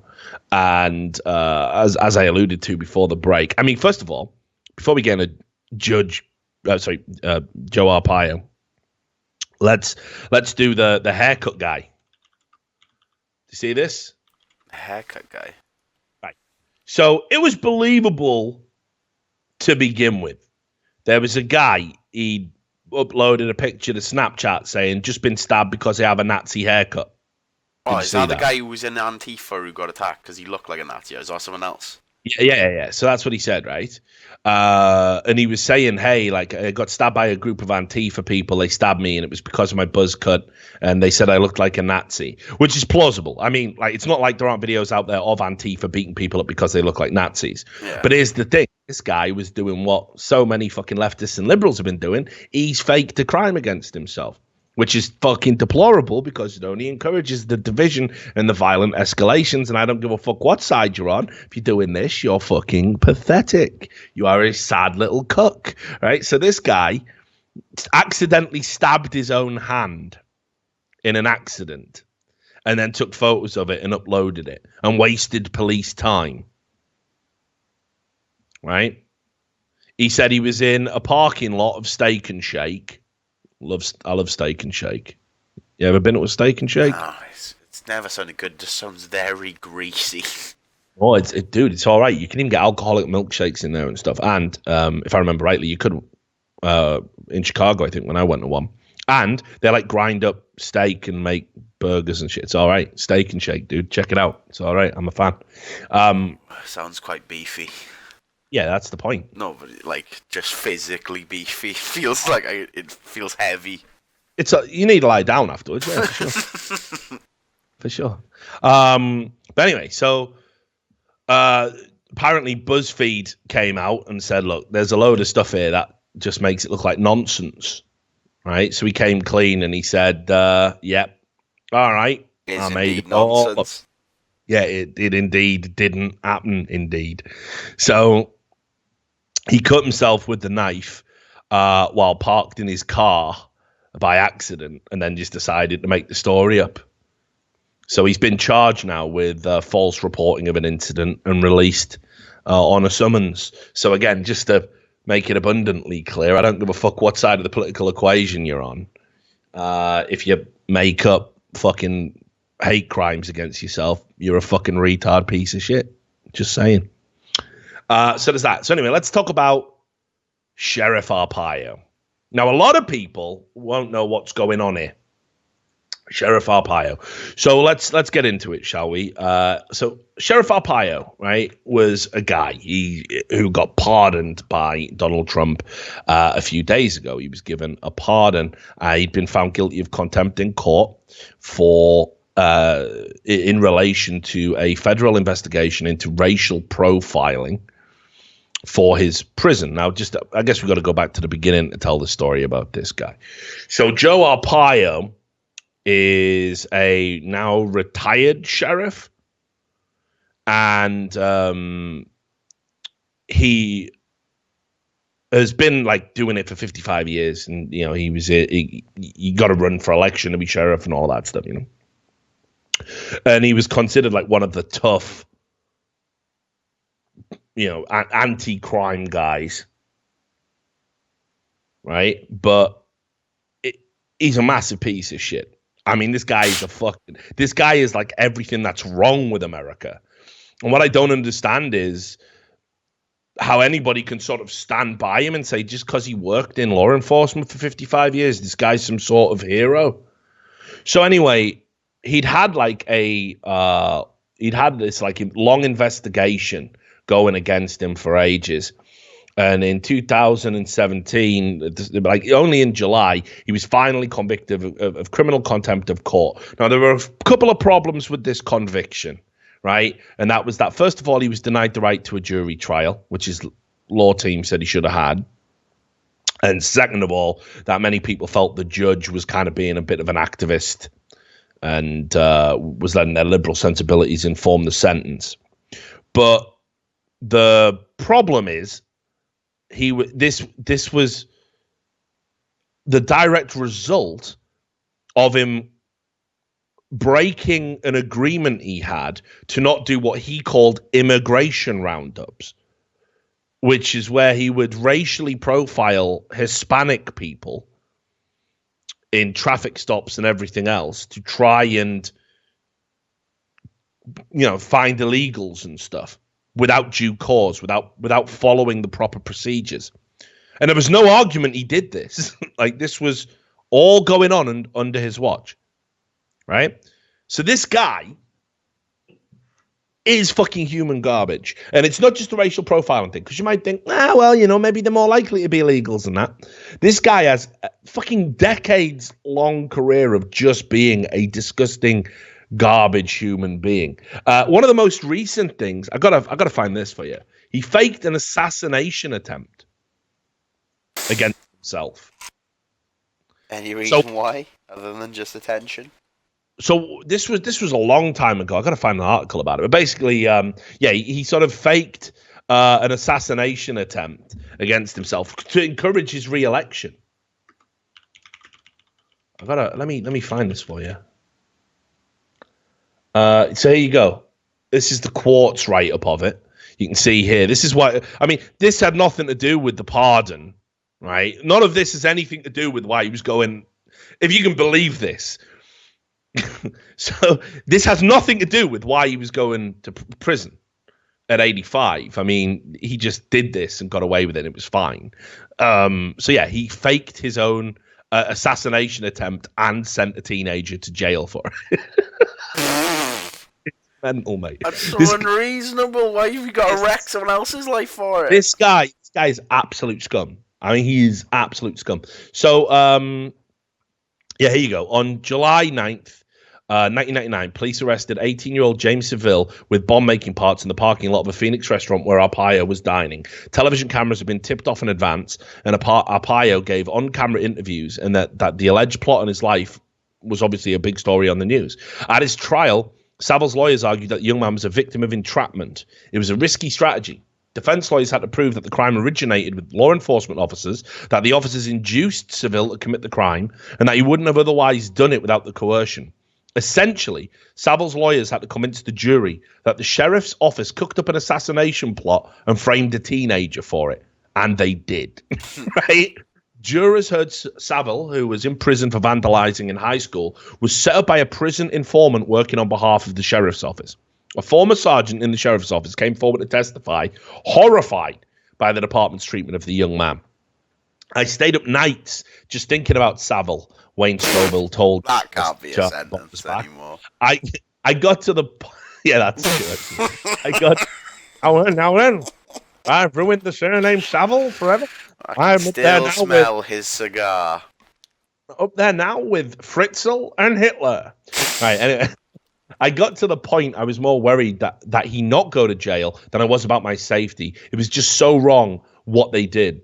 The sheriff's office denied that it acted wrongly in setting up the plot or that it was concocted to drum up publicity after the trial. Jury members told reporters that they saw it differently. So again, basically what happened was they set this kid up. They sent in a prison informant and said, hey, you want to fucking blow up that fucking sheriff who's fucking wrecked us? And he's like, yeah. Here you go. Here's all the bomb parts and this is what you can do and you can get it. And he's going to be here at this time. And it was all a sting operation. It was all a scam. So he was like, yeah, I'll totally do it. And then Arpaio was there going, yeah, well, you can see here. We just stopped an assassination attempt against myself. And it was one he concocted just while he was running for re-election. So that's one thing. I mean, that's just one thing, by the way. That's not even like, you would be like, how could this guy work in law enforcement ever again? I think he did for like another 12 years after that. Okay, so forget that for a little bit. He's been investigated for... like human rights violations. There was this thing he did. What was it? Yeah, right. So they were having problems housing the number of people in his jail. So he just built a bunch of tents. Living in teepees now. Yeah, and he was in. This is Phoenix, Arizona. So it's pretty warm. It's not Qatar levels of warm, but it's warm. You know what I mean? Fucking warm, like. So he put a bunch of tents and was just sticking the prisoners in the tents. And they just had to sit there in what was known as the Tent City Jail while there was temperatures outside of 48 degrees Celsius, 118 degrees. Not far off Qatar. Yeah, not far off Qatar. Apparently, when they did a measurement inside some of the tents that were clustered together, it got as high as 63 degrees Celsius. More than Qatar, bruh. More than Qatar, bruh. Right? Fucking hell. It's beefy. And people were keeling over and fucking dehydrating and just suffering in ways that they shouldn't. When approached about this is what he said. He said to anyone who complained, it's 120 degrees in Iraq and the soldiers are living in tents and they didn't commit any crimes, so shut your mouth. Sound. Yeah, sound. Yeah, they're also getting paid, you fucking gimp. It's the worst part about it, right? So what people don't realize is the jail that fucking Joe Arpaio used to preside over, the way it works is many of the people who were in jail they were awaiting trial. They hadn't even been found guilty of any crimes, right? So 3 months in the hot boxes. Yeah, and you're literally just getting wrecked.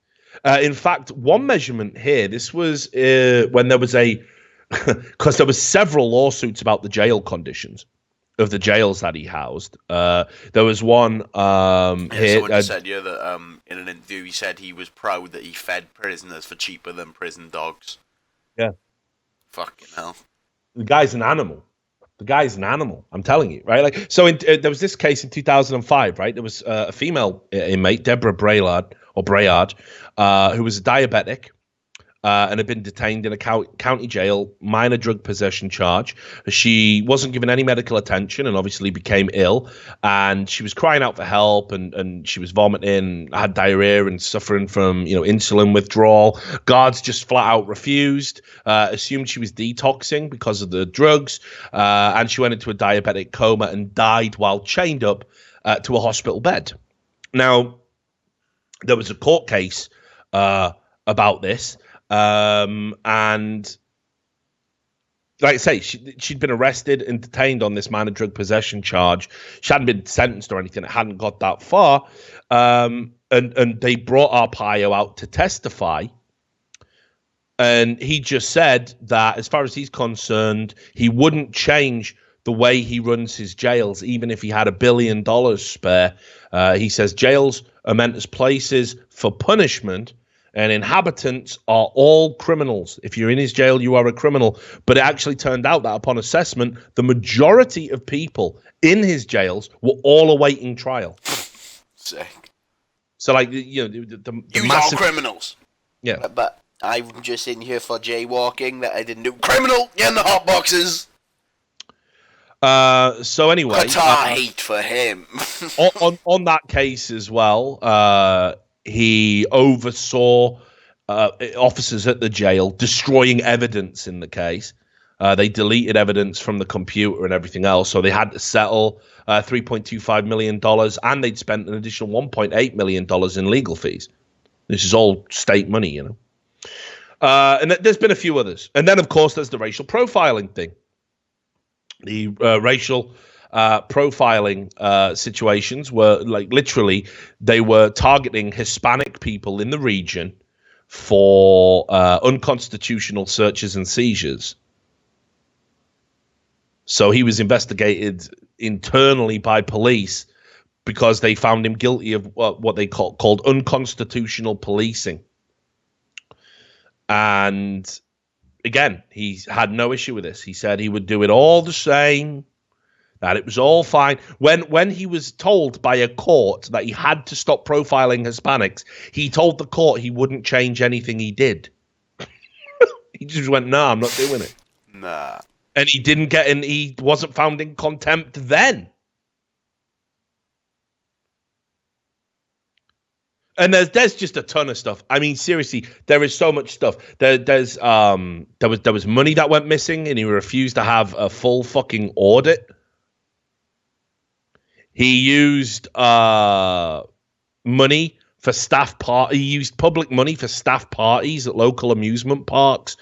He spent $500,000 on a bus, which when he bought it was in violation of county procurement rule. It is mental. The guy is just like a fucking walking, festering sore on the face of American justice.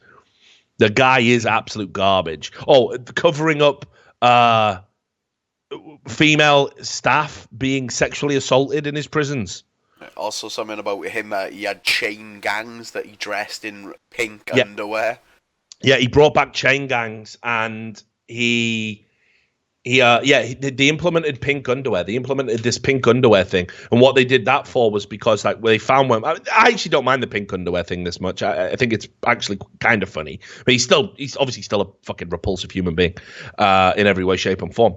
He brought in pink underwear because what they found was people wanted to take when they left the prison. They wanted to take the prison underwear as a And I got friends who did this when they've done bits.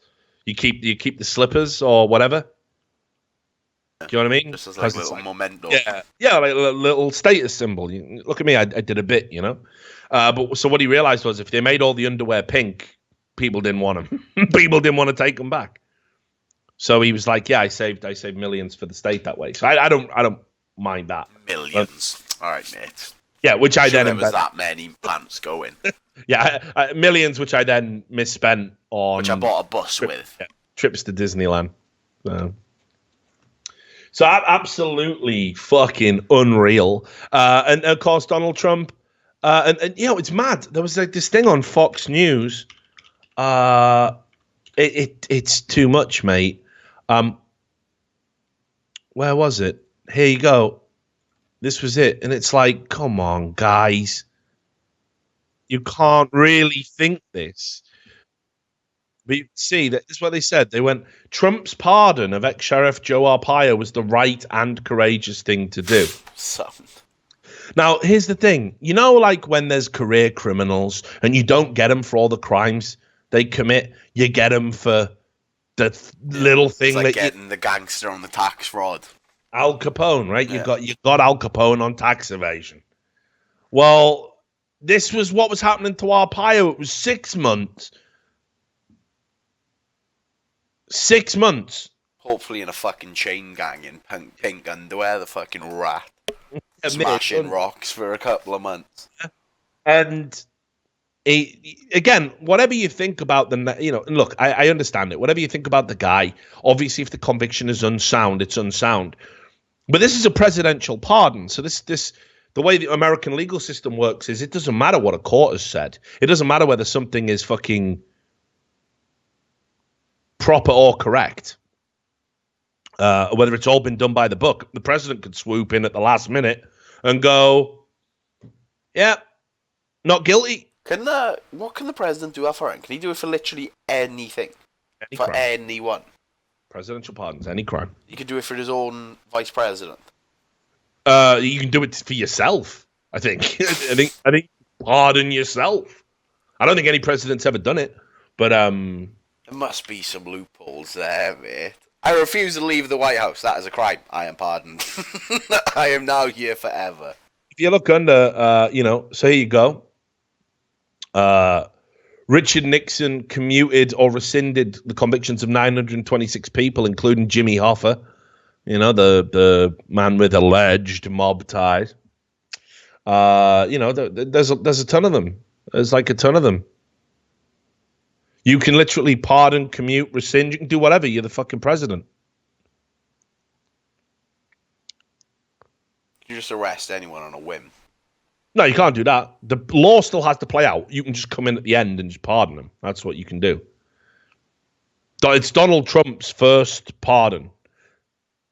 Now, Barack Obama, he commuted convictions for 1,700 people and pardoned 212 people. And loads of people were like saying, "Oh yeah, Barack Obama, he only ever pardoned people who were good people." Like, no, presidents pardon scumbags all the time. Like, yeah, so I was going to say, what are they generally used for? Like, what is like a good example of a good pardon for like a good person, like activism or something? Is it business? I mean, this is a good one because it speaks to the base.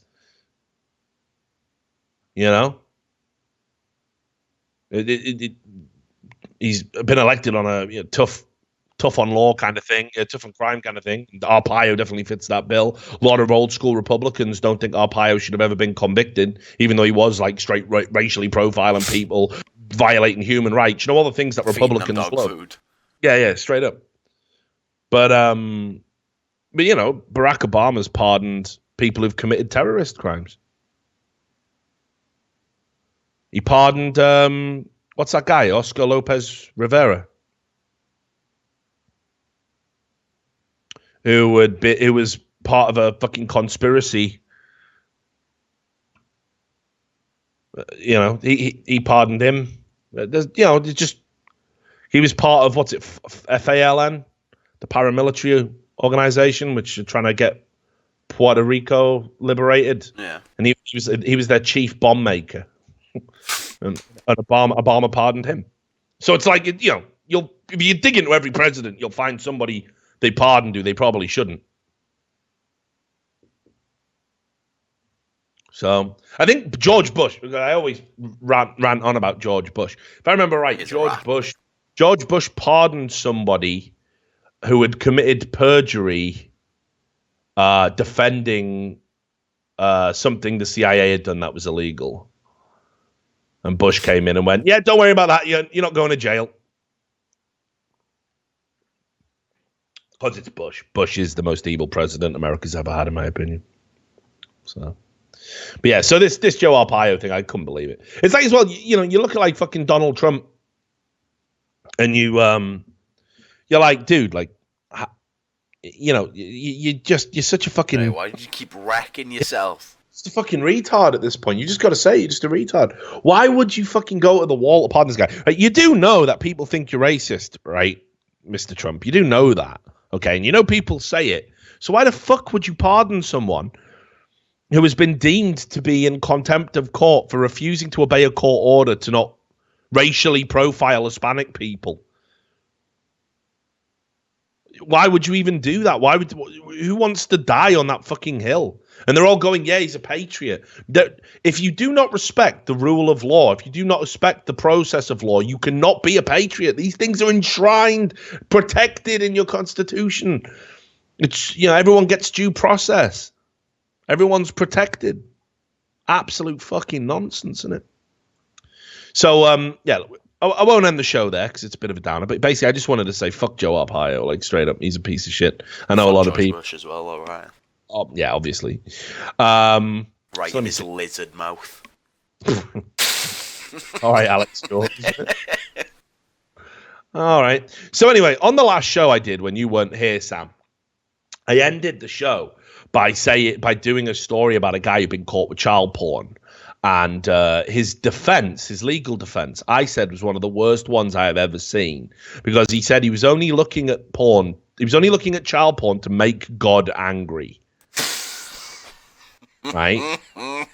He was a priest. What is he on about? Yeah, he said, I was only looking at child porn to make God angry because I'd ran up gambling debts and God didn't help me with them. Like, you know, a bit of a mad, convoluted story. You can watch the show. You should watch the show, Sam. When you're not here, watch it. But anyway, go to GFIN next week, man. So look, so I saw this one and I thought this is probably as bad, if not worse, actually. Child porn again. So this defendant went in and said he didn't know he was looking at indecent images because he's blind. Well, hang on. I want you to process this. If that's true, that could be an actual defense. Nah, come on, mate. Oh, well, I don't know. What if he is just mad blind and he was just on a PC just smashing a keyboard? He's not, is he? Listen. So this guy, right, he even came in with a fucking guide dog, right? What, he's just not blind? Look. Look! Sir, are you blind? Ugh. Right, here's the thing, right? So he said, all I gotta say is, he's facing 3 offences of possessing 71 downloaded obscene images of children on his computer. 12 of the images are alleged to be of the worst variety. What people might not know is that they're classed, they have different categories. And when they say the worst variety, it's as horrible as you think, probably worse. But the lawyer said, this is an unusual case as my client is registered blind. He has no sight in one eye and only a small amount in the other, which is like, you know, Bill Cosby's got that now. It makes you wonder. Really makes you think. It may be argued that difficulty with his vision makes it difficult for him to put an age to images he downloads. He may think he is looking at 16-year-olds or older, and he's been granted bail while they look into the case a little bit more. But no, dude, if your eyes work enough to be looking at I thought you meant fully blind. I thought you just was on a PC and you happened to accidentally type in somehow. Yeah, and 71 images. Yeah, nah, obviously not. It's like, if like one slipped through somehow, it's 71. Like, think about what you have to do. I keep saying this. Doug Stanhope does a great bit about this. But it's like, you get told, child porn. Dude, you can't, this stuff, you have to work to get it. You have to work hard. You have to want it to get it. No one has ever accidentally downloaded it. I don't care what anyone says. You gotta fucking, it's buried. Like, yeah, you don't slip on a banana peel and fall on a fucking, packet of nonce pictures, do you? Yeah, it's not how it goes. Type sexy kids into Google and that's it, right? Like, woo, just a treasure trove for nonsense. You got to fucking go into private sites and talk to people and peer-to-peer sharing and all sorts. It's fucking. This is why people get caught with it. This is why everyone who gets caught is fucking banged to rights. So the idea that I was fucking blind and I just stumbled across all. Fuck off. I was just blind. I'm stopping a blind.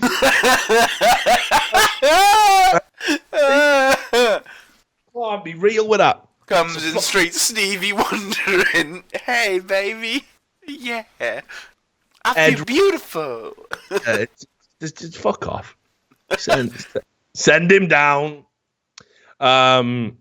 We did that story about you remember this one? The woman who falsely accused 15 men of rape. Oh yeah, the gross one.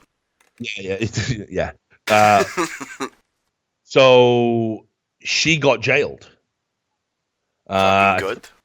Yeah, and it wasn't a tiny little fucking sentence either. She got absolutely fucking smashed, and I couldn't be happier about it, because when you think about what she's done, so first of all, you've got obviously the pain and duress and misery she has caused the innocent men to suffer. But on top of that, when you lie about stuff like this and police are investigating, it makes it harder for other victims to come forward and be believed. It's like just monumentally disgusting on all fronts, right? So she got completely fucking wrecked by the court. There's obviously compensation been handed out to the people who were the victim of her lies, but yeah, she has been given 10 years. I don't think that's enough, mate. It should have been at least 15, at least one per lie. Yeah, maybe. I don't know. I think fucking 10. Gross, horrible, disgusting human, but yeah. 10 years is fucking. That's a long time, mate. 10 years in one of those that guy's prisons, mate. Straight chain gang on this bitch. Get the chains and the fucking pickaxes out and the dog food.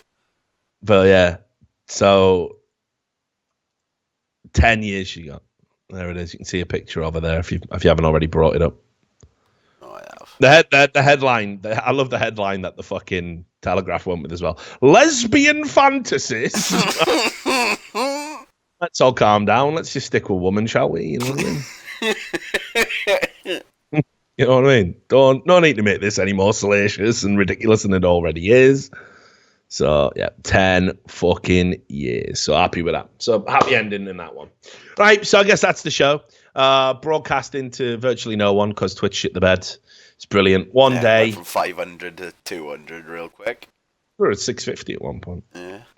Just got jacked. Usual stuff. So we'll probably do a show again. I'm feeling tomorrow maybe because I got a flight of PAX, like you say, this weekend. Yeah, I got to do tomorrow, and I got last week Gfinity, this week the finals. And you're back, which works out good because we can do the obligatory plug. Obviously, we are going to start our own Patreon for our content, but the good news for people who like to come and watch the show for CSGO content is we are almost there. We're almost over the finish line. Yep, just 200 away. Just less than $200 away from it now. Again, if you want to bring it up in the chat to show people where we're at. And that means that we will commit to one show a week by the numbers, which will be done on a day of Thorin's determination. I imagine it'll probably be on weekends and stuff, but we'll figure it all out. But we're almost there. So the return of the most popular Counter-Strike podcast, which you'll be able to watch exclusively here on this Twitch channel. And hopefully there's no fucking ridiculous fuck-ups that time around. So there you have it. That was the Richard Lewis Show. I appreciate you tuning in. And we certainly hope that you're all taking care of yourselves, especially all the people from Texas, like we said. Stay safe in that hurricane. Stay away from Harvey. And we will see you probably tomorrow at a similar time. Until then, take care of yourself. Sam, anything you want to end on? Rest in peace, Easy. All right, excellent. See you tomorrow.